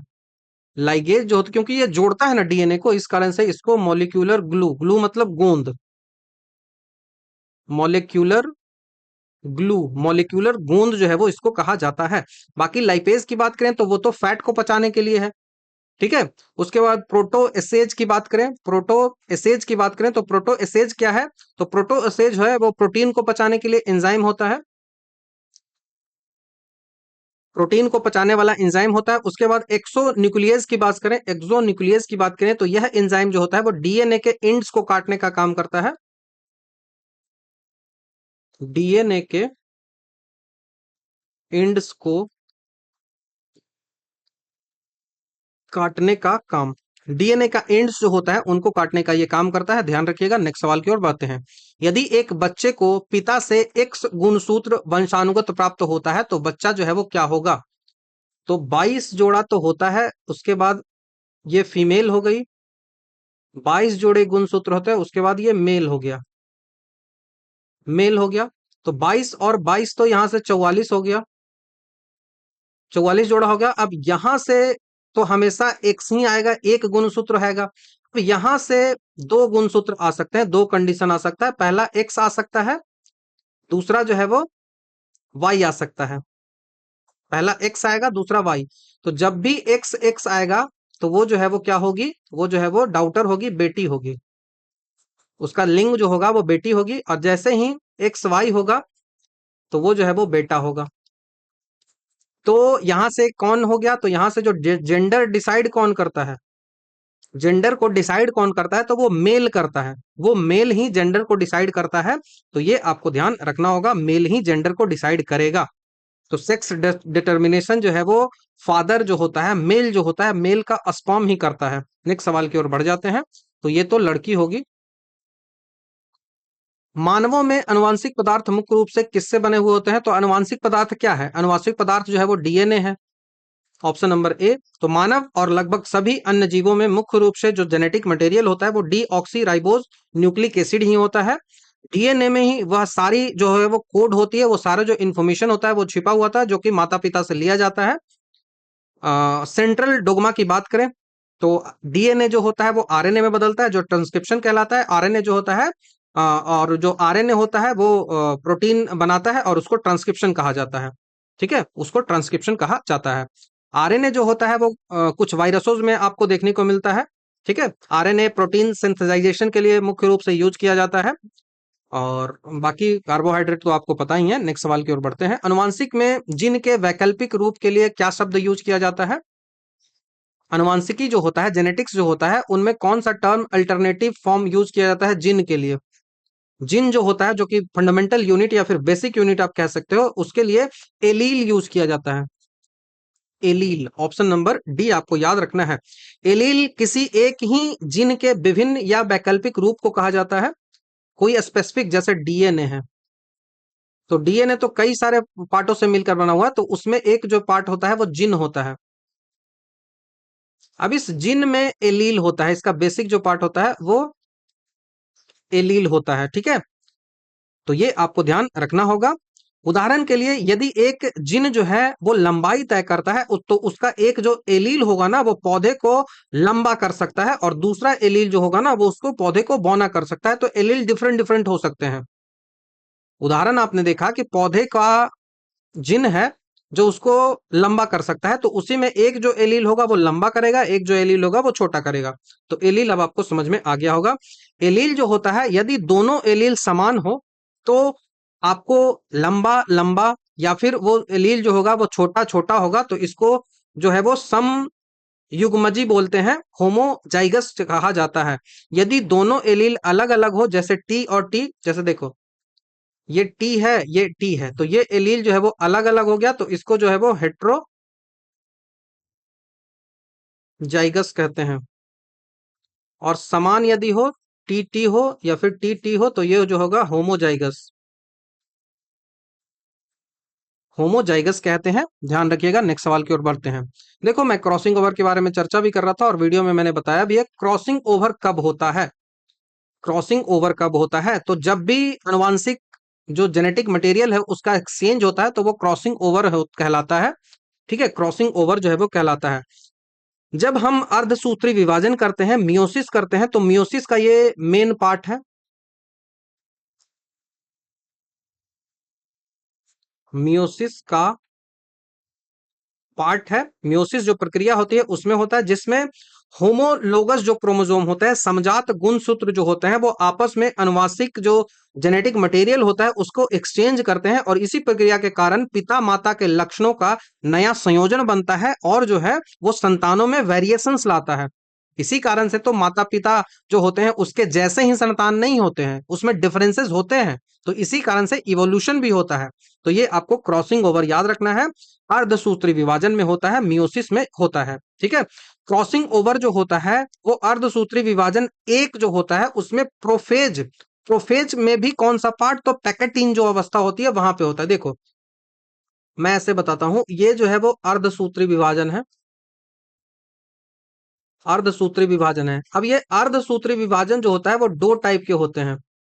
पहला जो अर्धसूत्री विभाजन होता है उसको कहा जाता है मियोसिस वन, मियोसिस वन। दूसरा जो अर्धसूत्री विभाजन होता है उसको कहा जाता है meiosis two, meiosis two. Meiosis one और मियोसिस टू। अब ये जो मियोसिस वन होता है, इस मियोसिस वन को भी जो है वो पांच पार्टों में बंटता है। इसमें से पहला जो पार्ट होता है वो आता है प्रोफेज, उसको बोलते हैं प्रोफेज वन, प्रोफेज वन। और यहां जो है वो मेटाफेज वन से स्टार्ट होता है, मेटाफेज टू से स्टार्ट होता है। यहाँ पे मेटाफेज टू से आगे पढ़ेंगे, कभी सेल डिवीजन पढ़ेंगे। ये प्रोफेज जो होता है ना, वो ये पांच पार्टों में डिवाइड होता है। प्रोफेज जो होता है वो पांच पार्टों में डिवाइड हो जाता है। प्रोफेज कितने पार्टों में डिवाइड होता है, तो पांच पार्टों में डिवाइड होता है। और उस पांच पार्टों के बारे में उतना डिटेल से तो नहीं पूछता है, लेकिन आपको नाम जो है वो एटलीस्ट याद होना चाहिए। याद कर लेते हो तो अच्छी बात है। तो यहाँ पे होता है लिपोटिन, जाइगोटिन, पैकेटिन, डिप्लोटिन और डाइकाइनेसिस। ठीक है, तो ये जो होता है वो होता है लिपोटिन, जाइगोटिन, पैकेटिन, डिप्लोटिन और डाइकाइनेसिस। डाइकाइनेसिस जो होता है उसमें कोशिका द्रव्य जो होता है उसका विभाजन होता है। तो यहाँ पे आपको पैकेटिन याद रखना है, पैकेटिन। तो पैकेटिन जो अवस्था होती है उसमें ये मिलता है। बाकी प्रोफेज वन में ये होता है, उसके बाद metaphase one, anaphase one, telophase one, उसके बाद साइटोकाइनेसिस। और जो होमोट्रोपिक डिवीजन होता है जो कि मियोसिस टू मैंने कहा, यहाँ पे मेटा प्रोफेज टू से ही स्टार्ट होता है, मेटाफेज नहीं, प्रोफेज। प्रोफेज टू से स्टार्ट होता है, प्रोफेज, मेटाफेज, एनाफेज, टेलाफेज। उसके बाद साइटोकाइनेसिस, जिसमें साइटोप्लाज्म को डिवाइड किया जाता है। तो ये आपको ध्यान रखना होगा। एक्सचेंज ओवर अर्धसूत्री विभाजन का मेटाफेज मियोसिस वन में, मियोसिस वन में भी पैकेटिन जो अवस्था होती है वहां पे होता है। अब एक बात आपको याद रखना है कि वह स्थान जहां पे गुणसूत्र आपस में जुड़ते हैं ना, उसको कायजामाइट कहते हैं। गुणसूत्र जो आपस में जुड़ते हैं, गुणसूत्र मतलब क्रोमोसोम, गुणसूत्र आपस में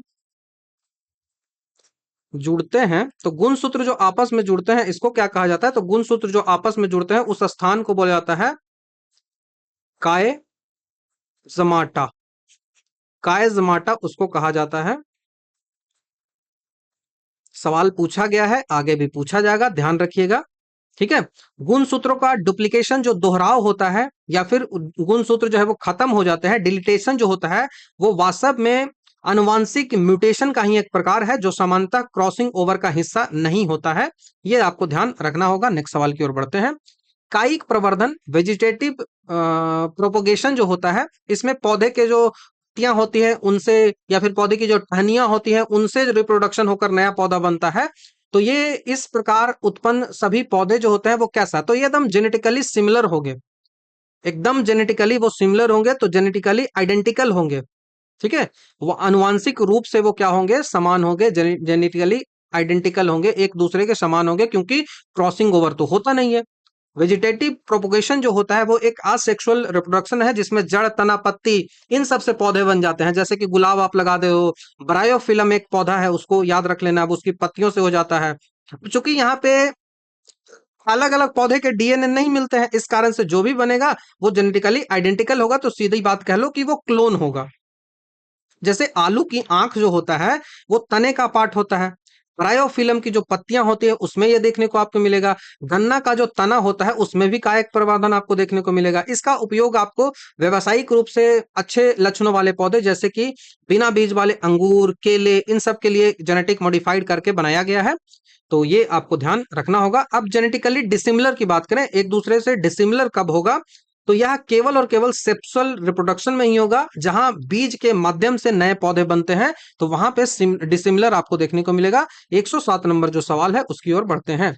अनुवांशिकी का जनक किसे कहा जाता है, तो ग्रेगर जॉन मेंडल अनुवांशिकी का जनक, जेनेटिक्स फादर ऑफ जेनेटिक्स किसको कहा जाता है, तो मेंडल को कहा जाता है। मेंडल है कहाँ, option number B. Option number B, अनुवांशिकी का फादर जो है वो कहा जाता है। इन्होंने 56 से 63 तक जो पी का प्लांट है, मटर का जो प्लांट है, वहां पे हाइब्रिडाइजेशन का यूज करके अनुवांशिकता के प्रमुख 3 नियम उन्होंने जो है वो दिया था। ठीक है, मेंडल के 3 नियम जो है, पी को यूज किया था, पीसम सटाइवम, और 3 लॉ दिया था। पहला जो लॉ है, लॉ ऑफ डोमिनेंस, पूछा जाता है लॉ ऑफ डोमिनेंस। डोमिनेंस मतलब प्रभावितता, कौन ज्यादा प्रभाव करता है, तो प्रभावितता हो गया, लॉ ऑफ डोमिनेंस हो गया। दूसरा जो होता है वो लॉ ऑफ सेग्रीगेशन होता है, पृथकीकरण का नियम। तो second, law of segregation, law of segregation है। And third one is law of independent assortment, law of independent assortment. इसका मतलब होगा स्वतंत्र अपव्यूहन का नियम, अपव्यूहन, स्वतंत्र अपव्यूहन का नियम, ये हो गया। तो ये 3 नियम है, dominance, segregation and independence assortment. उसके बाद पूछा जाए आपसे कि आधुनिक अनुवांशिकी का जनक किसे कहा जाता है, मॉडर्न जेनेटिक्स, मॉडर्न जेनेटिक्स का फादर जो है वो कौन कहा जाता है, तो T H Morgan, T H Morgan को बोला जाता है, ध्यान रखिएगा। बाकी और बात करें, एफ ई एफ ई फ्रिस की बात करें, एफ ई फ्रिस की बात करें, तो एफ ई फ्रिस किससे संबंधित है, तो सवाल जो विज्ञान होता है उसके जनक, तो फादर ऑफ एल्गोलॉजी और फाइकोलॉजी,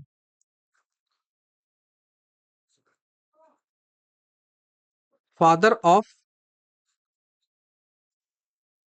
फाइकोलॉजी या फिर एल्कोलॉजी, तो सवाल का। ठीक है। उसके बाद केसी मेहता की बात करें, तो केसी मेहता जो है वो भारतीय पादप रोग विज्ञानी है।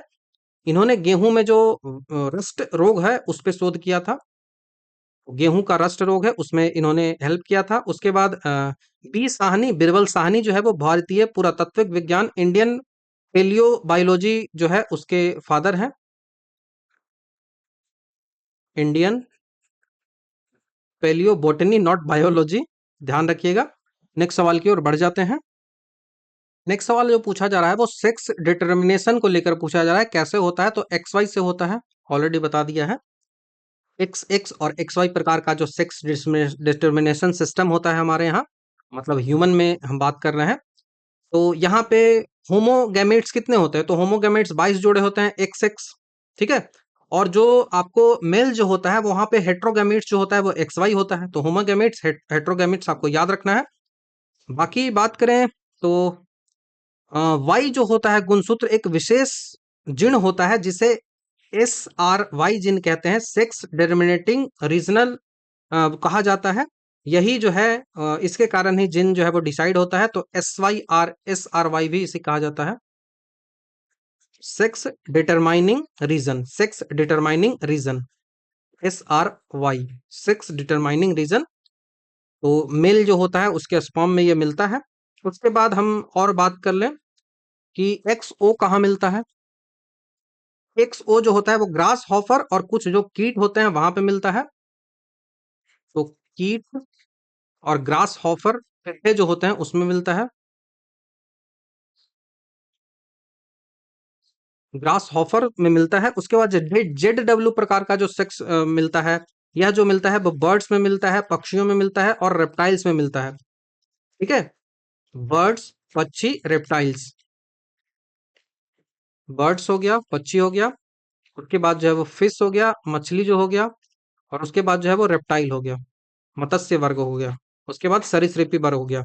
इसमें मादा जो होता है, जो वर्ड्स ये होता है ना, यहाँ पे मादा जो है वो सेक्स डिटरमाइन करता है, फीमेल जो है और मेल जो है। तो यहाँ पे फीमेल जो है वो ZW होता है और मेल जो होता है वो ZZ होता है। तो ये ह्यूमन से सीधा उल्टा हो जाता है। ध्यान रखिएगा। नेक्स्ट सवाल की ओर बढ़ते हैं। When DNA dependent RNA polymerise polymerases it's direction is. जब डीएनए निर्भर आरएनए पॉलीमरेज बहुलक होता है तो इसकी दिशा कैसी होती है? तो हमने ऑलरेडी बताया, ये 5 से 3 की ओर जाता है। ऑप्शन नंबर ए आपको याद रखना है। डीएनए से आरएनए जो बनने की प्रक्रिया होती है उसको अनुलेखन ट्रांसक्रिप्शन जो है वो कहते हैं, और ये प्रक्रिया मुख्य रूप से आरएनए पॉलीमेज एंजाइम के द्वारा होता है। डीएनए जो होता है इससे आरएनए बन रहा है, डीएनए से आरएनए बन रहा है। इस प्रोसेस को जो है वो ट्रांसक्रिप्शन बोल रहे हैं, अनुलेखन कह रहे हैं, ट्रांसक्रिप्शन इसे कहा जा रहा है। और इस ट्रांसक्रिप्शन में एंजाइम जो हेल्प कर रहा है उस एंजाइम को क्या बोलते हैं? उस एंजाइम को आरएनए पॉलीमरेज कहा जाता है। पॉलीमरेज, आरएनए पॉलीमरेज जो है वो कहा जाता है। प्राकृतिक में कोई भी पॉलीमरेज एंजाइम होता है, चाहे वो डीएनए हो चाहे वो आरएनए हो, हमेशा हमेशा केवल एक ही दिशा में एक अणु जो है वो जोड़ सकता है, और वह जो दिशा होगी वो 5 to 3 होगी, 5' to 3' होगी। तो ये आपको ध्यान रखना होगा। एंजाइम को जोड़ने की जो दिशा होगी, चाहे डीएनए हो, हमेशा एक ही दिशा में अणु को जोड़ेगा, मॉलिक्यूल्स को जोड़ेगा। वो किससे किससे? तो 5 से लेकर 3 की ओर जोड़ेगा, 5 से 3 डायरेक्शन में जोड़ेगा। यह प्रश्न जो होता है वो बहुत ज्यादा इंपॉर्टेंट है। तो आपको नया धागा, नया स्टैंड बनाना है तो वो हमेशा 5 से 3 की ही दिशा में जाएगी, ये आपको ध्यान रखना है। तो निर्माण की जो दिशा होती है वो हमेशा 5 से 3 होती है। हालांकि एंजाइम जिस मूल डीएनए टेम्पलेट स्टैंड टेम्पलेस स्टैंड को पकड़ता है वह 3 से 5 दिशा में जाता है। वह जो है वो 3 से 5 दिशा में जाता है। ये भी बहुत इंपॉर्टेंट है, ये भी बहुत ज्यादा इंपॉर्टेंट है। तो डीएनए टेम्पलेट स्ट्रैंड जो होता है, उस टेम्पलेट स्टैंड को जो पढ़ता है वह 3 से 5 डायरेक्शन में जाता है। 3 से 5 में कब जाएगा? DNA template strand, DNA template stand को पढ़ता है, तब ये डायरेक्शन जो होता है वो 3 से 5 जाता है। ठीक है, 3 से 5 जाता है। बाकी जब आरएनए पॉलीमरेज अणुओं को जोड़ता है तब 5 से 3 की ओर जाता है, 5 से 3 की ओर जाता है और 3 से 5 की ओर जाता है। कैसे कैसे जाता है मैंने बता दिया है। नेक्स्ट सवाल कि मटर के पौधे का अध्ययन के दौरान मेंडल ने कितने जो है वो सिलेक्ट किए थे कॉन्ट्रास्टिंग ट्रेल्स? तो वो 7 किए थे। कई बार पूछा जाता है, 7 जो है वो किए थे। 7 जोड़ी उन्होंने, अब मेंडल ने अपने जो संस्करण प्रयोग है उसके लिए मटर के पौधे में 7 जोड़ी कॉन्ट्रास्टिंग जो लक्षण है उनको लिया था। 7 जोड़ी, 7 पेयर जो है वो लक्षण जो है वो उन्होंने लिया था। ये लक्षण आसानी से पहचाने जा सकने वाले थे, जैसे लंबा पौधा, बौना पौधा, ऐसे करके उन्होंने जो है वो किया था। अब ये 7 जो लक्षण थे वो कौन कौन से थे? तो पहला, क्योंकि सवाल यहां से भी पूछा गया है, ठीक है, पहला जो था वो तने की लंबाई, तने की लंबाई। तो ये लंबाई लंबा हो सकता है, बौना हो सकता है, डॉर्फ हो सकता है, तो इसको छीटा छोटा के लिए छोटा टी लिखो। दूसरा जो इन्होंने कहा था वो फूल का रंग,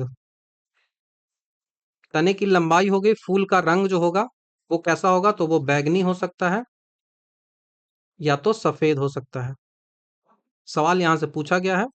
तीसरा जो है वो फूल की स्थिति, फूल की स्थिति कैसी है? तो फूल की स्थिति जो है वो या तो अक्षीय होगा एक्सियल होगा या तो अंतस्थ होगा। ठीक है। चौथा जो इसका कैरेक्टर था वो फल जो होता है, फली का आकार, फली का आकार जो है वो कैसा, या तो फूला हुआ होगा या तो सिकुड़ा हुआ होगा। पांचवा जो लक्षण इन्होंने देखा था वो फली का रंग, फली का रंग, ये जो रंग था ये या तो हरा होगा या तो पीला होगा। छठा जो था वो बीज का आकार, बीज का आकार कैसा होगा, या तो गोल होगा या झूरीदार होगा। सातवां जो होगा वो बीज का रंग, बीज का रंग, या तो बीज पीला होगा या तो हरा होगा। तो कौन कौन सा इन्होंने देखा था, तो पहला देखा था तना का लंबाई, उसके बाद फूल जो होता है वो फूल का रंग कैसा है, उसके फूल की स्थिति कैसी है, उसके बाद फली का आकार, फली का रंग कैसा है, बीज का आकार और बीज का रंग कैसा है, बीज का आकार, बीज का रंग, तने की लंबाई। तने का रंग नहीं था, ये ध्यान रखिएगा, तने का रंग नहीं था, यही सवाल पूछा जाएगा। फूल का रंग था, फूल की स्थिति थी, लेकिन फूल की लंबाई नहीं थी, फूल की लंबाई नहीं थी। फली का आकार था, फली का रंग था, लेकिन फली की जो है वो लंबाई नहीं थी। ये ध्यान आपको रखना है, सवाल पूछा जाएगा, आगे के लिए याद रखिएगा।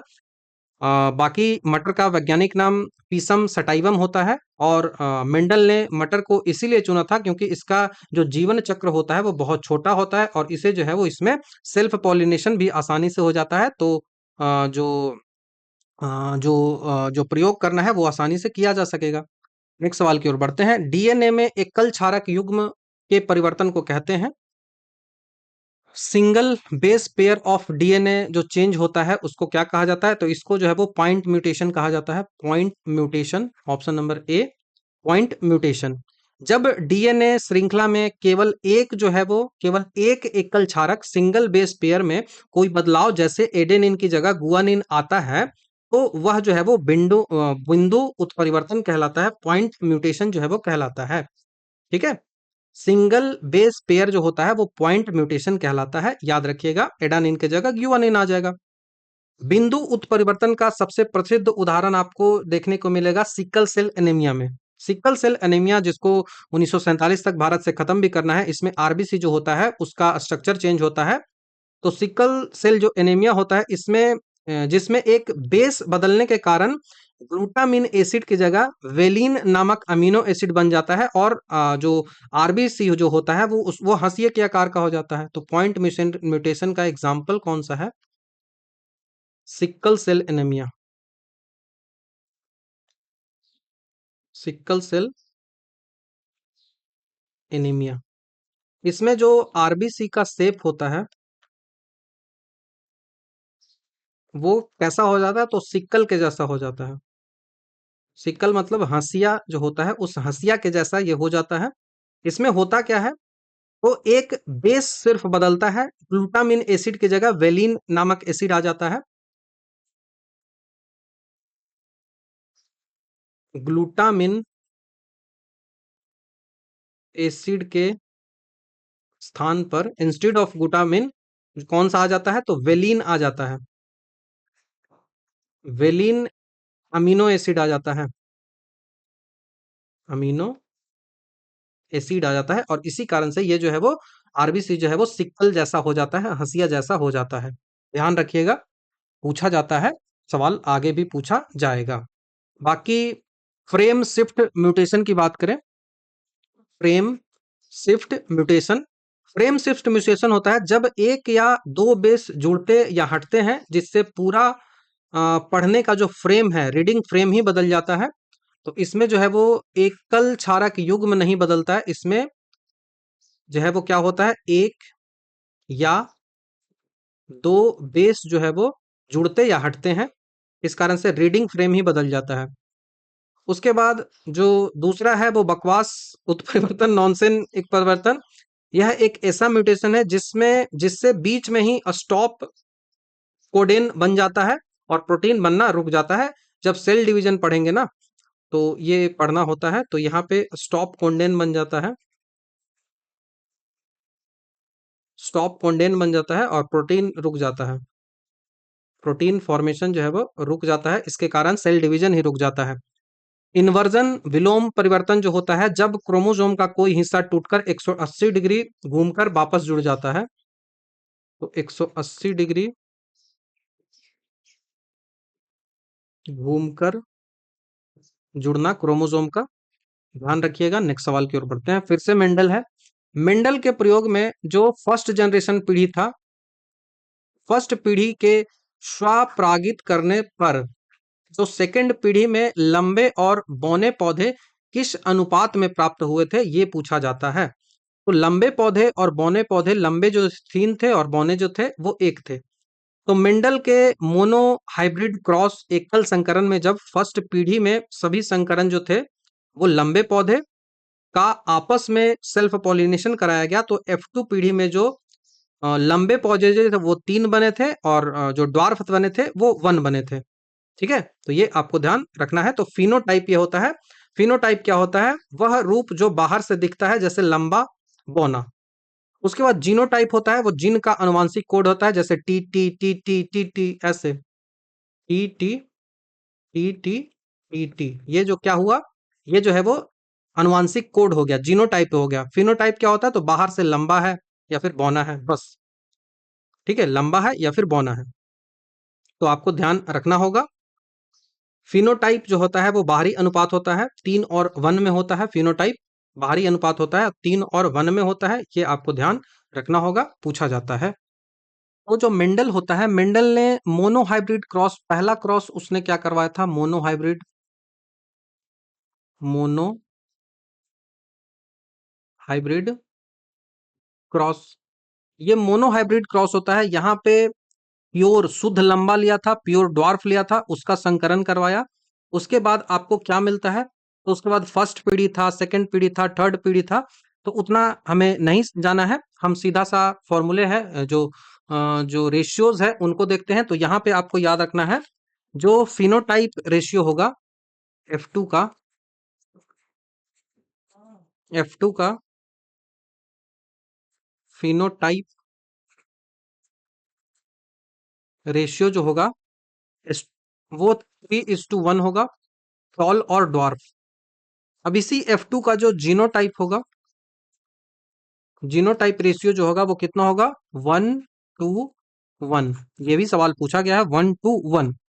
मतलब टी जो है वो ये होगा टॉल, ये हो गया मिक्स्ड और ये हो गया ड्वार्फ। ड्वार्फ मतलब बौना। उसके बाद उसने मोनो तो कर ही दिया, मोनो हाइब्रिड। उसके बाद वो जो डाई हाइब्रिड करेगा, डाई हाइब्रिड क्रॉसिंग जब करेगा, तो डाई हाइब्रिड क्रॉसिंग के द्वारा जो फर्स्ट जनरेशन होता है उसमें तो सीधा गोल पीला संकर जो है वो मतलब कि जो बीज है वो मिलेगा। मतलब फर्स्ट तो उतना इंपॉर्टेंट नहीं है, जो F2 जनरेशन बनता है ना, F2 से ही तो पूछा जाएगा ना। F2 जो जनरेशन बनता है वहां पे फिनोटाइप आपको और जीनोटाइप दोनों याद रखना है। F2 जनरेशन में पहला तो फिनोटाइप बनेगा, फिनोटाइप रेशियो। तो फिनोटाइप रेशियो जो होता है वो 9:3:1, 9:3:1 होता है। और जो जीनोटाइप रेशियो होता है, जीनोटाइप जो रेशियो होता है वह वहां पे 1:1, 1:1, उसके बाद 2:4:2, 2:4:2, देन 1:1। ये जो है वो रेशियो होता है। ये सब बार बार पूछे जाते हैं। बाकी मेंडल के जो 3 नियम है, law of dominance, law of segregation और लॉ ऑफ इंडिपेंडेंट असॉर्टमेंट, ये हमने बता दिया है। ठीक है, तो नेक्स्ट सवाल की ओर बढ़ जाते हैं। आगे कभी और चर्चाएं इस पे होगी तो डिटेल से कर लेंगे। बाकी रेशियोज याद रखिएगा। गुणसूत्र जिनमें गुणसूत्र बिंदु अनुपस्थित होते हैं, क्रोमोसोम जिसके पास सेंट्रोसोम जो है वो अब्सेंट होता है, क्रोमोसोम जिसके पास जो सेंट्रोसोम है वो अब्सेंट होता है, तो वो होता है असेंट्रिक। असेंट्रिक, उसको असेंट्रिक कहा जाता है। ऑप्शन नंबर डी को याद रखना है। गुणसूत्र बिंदु जो होता है उसको सेंट्रोसोम जो होता है वो गुणसूत्र का वह स्थान होता है जहां पे दोनों क्रोमेटिड्स आपस में जुड़ते हैं। तो सेंट्रोमियर जो होता है, सेंट्रोमियर जो होता है, गुणसूत्र बिंदु जो होता है जहां पे दोनों क्रोमेटिड्स जहां पे दोनों क्रोमेटिड्स आपस में जुड़ते हैं, दोनों क्रोमेटिड्स जो है वो आपस में जुड़ते हैं, आपस में जुड़ते हैं। ध्यान रखिएगा, जिन गुणसूत्रों में यह जो है वो सेंट्रोमियर बिल्कुल नहीं पाया जाता है उन्हें आसेंट्रिक कहा जाता है, आसेंट्रिक कहा जाता है। ये आपको ध्यान रखना होगा। सेंट्रोमियर कोशिका विभाजन जो होता है उसमें बहुत महत्वपूर्ण होता है, क्योंकि क्योंकि स्पिंडल फाइबर जो है वो यहीं आकर जुड़ता है, तो इसी से स्पिंडल फाइबर जुड़ता है। सेल डिवीजन पढ़ोगे ज्यादा समझ में आएगा, अभी के लिए बस इतना देख लो।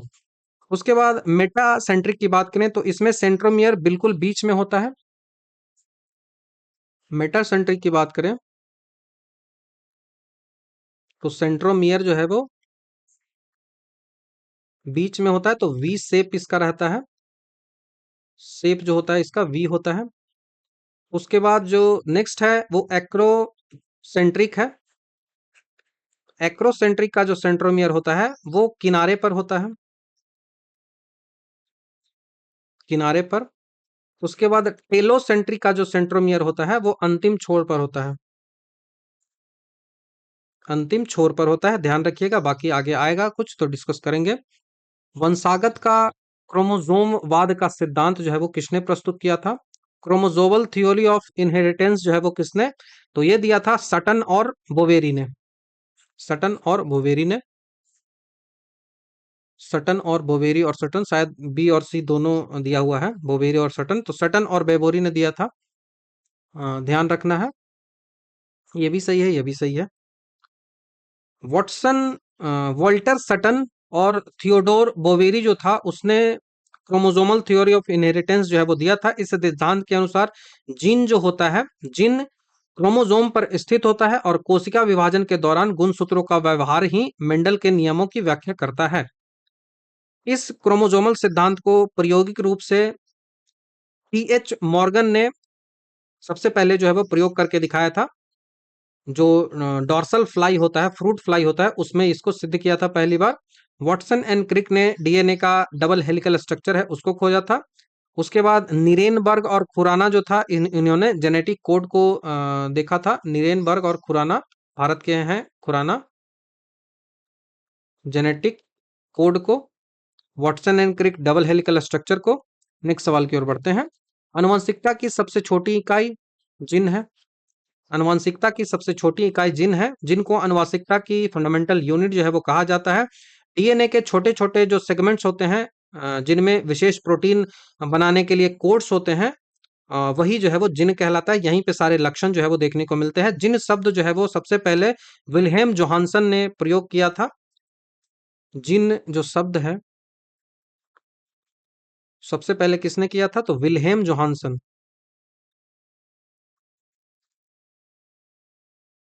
विल्हेम जोहानसन, याद रखिएगा शब्द विल्हेम जोहानसन। और इस जिन को मेंडल ने क्या कहा था?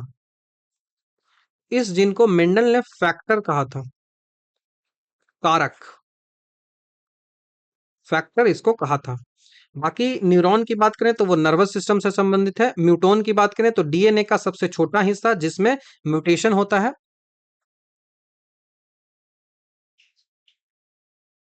म्यूटेशन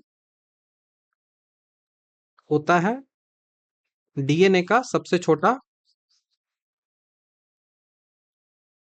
डीएनए का सबसे छोटा पार्ट म्यूटोन जो है वो होता है।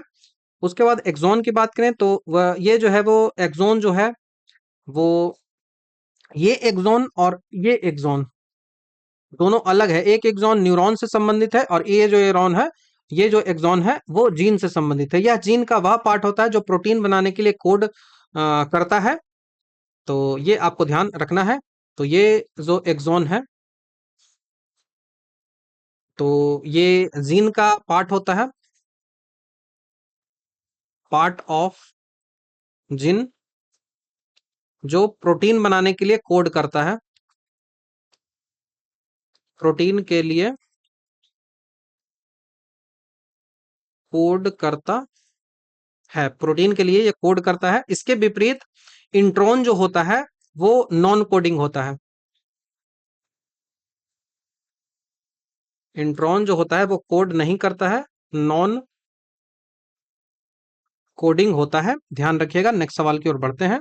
आनुवांशिक विकार जिसमें केंद्रक में 47 क्रोमोसोम हो जाते हैं, एक जो है वो ज्यादा हो जाता है, तो वो क्या कहलाता है? तो वो कहलाता है Klinefelter syndrome. Klinefelter syndrome. Option number A आपको याद रखना है, क्लाइनेफेल्टर सिंड्रोम। ये केवल और केवल पुरुषों में होने वाला एक आनुवांशिक विकार है, जेनेटिक बीमारी है। ओनली मेल में होता है, ओनली मेल में होता है। इसमें पुरुष के पास एक अतिरिक्त क्रोमोसोम आ जाता है। पुरुष के पास क्या होता है? एक्स वाई क्रोमोसोम होता है, लेकिन उसको क्या होता है ना, उसको एक और क्रोमोसोम जो है वो एक्स्ट्रा आ जाता है, एक्स एक्स क्रोमोसोम एक एक्स्ट्रा आ जाता है। तो होता क्या है, सामान्यतः देखने को क्या मिलेगा? 46 होता है। सामान्यतः कंडीशन में 46 होता है, जिसमें 44 होता है प्लस एक्स एक्स वाई होता है। तो ये नॉर्मल कंडीशन से ज्यादा हो जाता है, एक्स ज्यादा हो गया तो 47 गुणसूत्र हो जाता है। यही समस्या होती है। इस कारण पुरुषों में कुछ जो है वो स्त्रियों वाले लक्षण जो है वो देखने को मिल जाएंगे, जैसे स्तनों का विकास होना, जिसको गाइनोकमिस्ट्रिया कहा जाता है। इसकी सर्जरी होके ये हट जाती है। और उसके साथ ही साथ जो बांझपन होता है, स्टेरिली होता है, वो भी हो जाता है। ध्यान रखिएगा। इन सिंड्रोम वाले प्रश्नों में सीधे आपको याद रखना होगा, जो भी प्रश्न सिंड्रोम से रिलेटेड पूछा जाए तो उसको याद रखना होगा। तो एक्स एक्स वाई जो होता है, इसको क्या कहा जाता है? तो इसको क्लाइन फिल्टर कहा जाता है, क्लाइन फिल्टर सिंड्रोम। और ये जो होता है वो किस में होता है? तो नर में होता है। क्लाइन फिल्टर सिंड्रोम नर में होता है। दूसरा जो सिंड्रोम है वो आपको एक्स ओ सिंड्रोम, एक्स ओ क्रोमोसोम पढ़िए। ये क्रोमोसोम जो होता है वो केवल और केवल मादा में देखने को मिलता है। आगे इस बारे में डिस्कस करेंगे। टर्नर सिंड्रोम के बारे में बात करते हैं। टर्नर सिंड्रोम जो होता है वो केवल महिलाओं में होता है, ओनली फीमेल में होता है, जिसमें एक एक्स गुणसूत्र जो है वो कम हो जाता है। एक्स कम होता है, तो इसमें होता क्या है भाई? एक्स कम होता है, इसका मतलब 44 होता है, उसके साथ ही साथ एक्स ओ होता है, मतलब केवल और केवल 45 ही रह जाते हैं, 46 नहीं हो पाता है। ओ मतलब कुछ भी नहीं। ठीक है। उसके बाद जो है वो डाउन सिंड्रोम की बात करते हैं। डाउन सिंड्रोम, डाउन मतलब आपको लगेगा कि कम होगा सिंड्रोम, नहीं, ज्यादा हो जाता है। ये भी सवाल पूछा गया है, यहां पे भी ज्यादा सिंड्रोम हो जाता है। इसमें 21वें गुणसूत्र की एक अतिरिक्त प्रति बन जाती है, एक अतिरिक्त कॉपी बन जाती है। 21st जो गुणसूत्र होता है वो एक ज्यादा हो जाता है। एक ज्यादा जो है वो कॉपी बन जाती है, प्रति मतलब कॉपी, फोटो कॉपी बन जाती है, तो उसको बोला जाता है ट्राइसोमी। ट्राइसोमी 21 हो जाती है, एक अतिरिक्त कॉपी जो है वो बन जाती है, जिससे कुल गुणसूत्र जो है वो 47 हो जाता है। लेकिन यह जो है वो लिंग गुणसूत्र से संबंधित नहीं है। तो यहाँ पे गुणसूत्र जो है वो 47 हो जाता है, लेकिन ये लिंग गुणसूत्र से संबंधित नहीं है, एक्स एक्स वाई से संबंधित नहीं है। ये ध्यान आपको रखना है। थैलेसेमिया तो बहुत आसान है। थैलेसेमिया जो होता है वो रक्त का एक रोग है, जिसमें जीन के खराबी के कारण जो है वो होता है। ध्यान रखिएगा। नेक्स्ट सवाल की ओर बढ़ते हैं। सवाल पूछा जा रहा है कि मेंडल ने मटर पर किए अपने प्रयोग में निम्नलिखित में से कौन से लक्षण का चयन नहीं किया था? मैंने कहा था ना कि नहीं वाले सवाल पूछे जाते हैं। तो आप देखो, फ्लावर का पोजीशन तो उन्होंने देखा था, लेकिन फूल का जो आकृति होती है, उसका शेप जो होता है वो कैसा होता है, इस पे उन्होंने बात नहीं की थी। ठीक है। 7 जोड़े देखा था उन्होंने। उन्होंने फूल का रंग तो बताया था कि फूल का जो रंग होता है वो व्हाइट होगा या फिर येलो पर्पल होगा। फूल की उन्होंने स्थिति तो बताई थी कि पोजीशन या तो एक्सियल होगा या तो टर्मिनल होगा, लेकिन फूल की शेप पे उन्होंने बात नहीं की थी कि फूल की आकृति जो है वो कैसी होगी, इस पर बात नहीं किया गया था। ये आपको ध्यान रखना होगा, बाकी मैंने पूरा आपको बता दिया है। मेंडल ने अपने प्रयोग के लिए ग्रीन पी लिया था, पाइसम सटाइवम कहते हैं। स्वीट पी नहीं लिया था, जिसको लेथाराइस ओडोरेटस कहा जाता है। बीज का रंग उन्होंने बताया था, ठीक है, बीज का रंग उन्होंने बताया था। फ्लावर का पोजीशन उन्होंने बताया था, फूलों का रंग उन्होंने बताया था, लेकिन फ्लावर का क्या शेप होगा ये नहीं बताया था। नेक्स्ट सवाल की ओर बढ़ते हैं। निम्नलिखित में से कौन अनुवांशिक है? अनुवांशिक जो है वो कौन है? तो अनुवांशिक जो होता है, निम्नलिखित में से कौन सा अनुवांशिक है? Which of the following is genetic? तो जेनेटिक जो होता है वो जीन होता है। जेनेटिक जो होता है वो जीन होता है, ध्यान रखिएगा। जीन, डीएनए, आरएनए, सबसे छोटा यूनिट जो है वो जीन है, जीन है, ध्यान रखिएगा। तो जेनेटिक होने की सबसे सटीक और मूलभूत जो इकाई है वो जीन होती है, जो किसी विशिष्ट लक्षणों को नियंत्रित करता है। डीएनए जो है वो अनुवांशिक पदार्थ है, लेकिन जीन जब होगा ना तो वो सही उत्तर माना जाएगा, ठीक है। जीन अनुवांशिक का वह हिस्सा होता है जो माता पिता से संतानों में आता है। हमारे शरीर के जो लक्षण होते हैं, जो ट्रेल्स होते हैं, वो जीन के रूप में ही वंशानुगति हमको प्राप्त होते हैं। ये आपको ध्यान रखना होगा। मानव जीनोम जो होता है उसमें लगभग 20,000 से 25,000 जीन जो है वो पाए जाते हैं। डीएनए जो है तो होता है वो पूरा अणु है जिस पर जीन जो है वो अवस्थित होता है। तो संपूर्ण डीएनए आनुवंशिक जानकारी नहीं रखता, इसका केवल जो है वो कोडिंग हिस्सा जो डीएनए होता है वही रखता है। और डीएनए किससे मिलकर बना हुआ? एलील। एलील। आरएनए मुख्य रूप से प्रोटीन बनाने का काम करता है। ज्यादातर जीवों में यह आनुवंशिक सामग्री नहीं रखता है, लेकिन प्लांट्स में ये रखता है।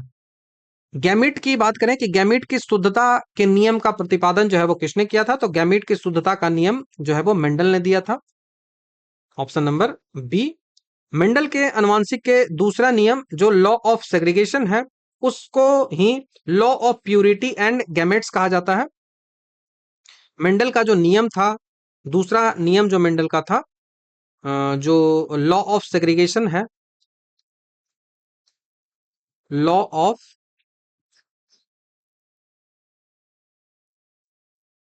सेग्रीगेशन, पृथकीकरण जो होता है, उस पृथकीकरण का जो नियम है, इसी नियम को जो बोला जाता है law of purity of gametes. Law of purity of gametes इसको कहा जाता है। इस नियम के अनुसार जो होता है, जब युग्मक जो गैमेट्स होते हैं, गैमेट्स क्या है? शुक्राणु और अंडाणु, स्पर्म और ओवम। तो जब गैमेट्स बनते हैं तो जीन जो होता है, जीन के जोड़ी जिनको एलील कहा जाता है, एलील जो है वो अलग होते हैं, जिससे प्रत्येक युग्मक जो होता है, प्रत्येक गैमेट्स जो होता है, उनमें केवल एक ही जीन या फिर एक ही लक्षण आते हैं। इसका सीधा सा मतलब है कि वो 100% जो है वो प्योर होता है। तो मेंडल का यह नियम जो है वो युग्मकों की शुद्धता का नियम जो है वो एकमात्र ऐसा नियम है जिसका कोई एक्सेप्शन नहीं है, इसका कोई अपवाद नहीं है। ये आपको ध्यान रखना है। बाकी कई सारे हैं उनका अपवाद आ जाता है। डार्विन की बात करें तो डार्विन ने नेचुरल सिलेक्शन का थ्योरी दिया था। डार्विन ने नेचुरल सिलेक्शन का थ्योरी दिया था। रदरफोर्ड की बात करें तो रदरफोर्ड ने न्यूक्लियस ऑफ एटम के बारे में बताया था।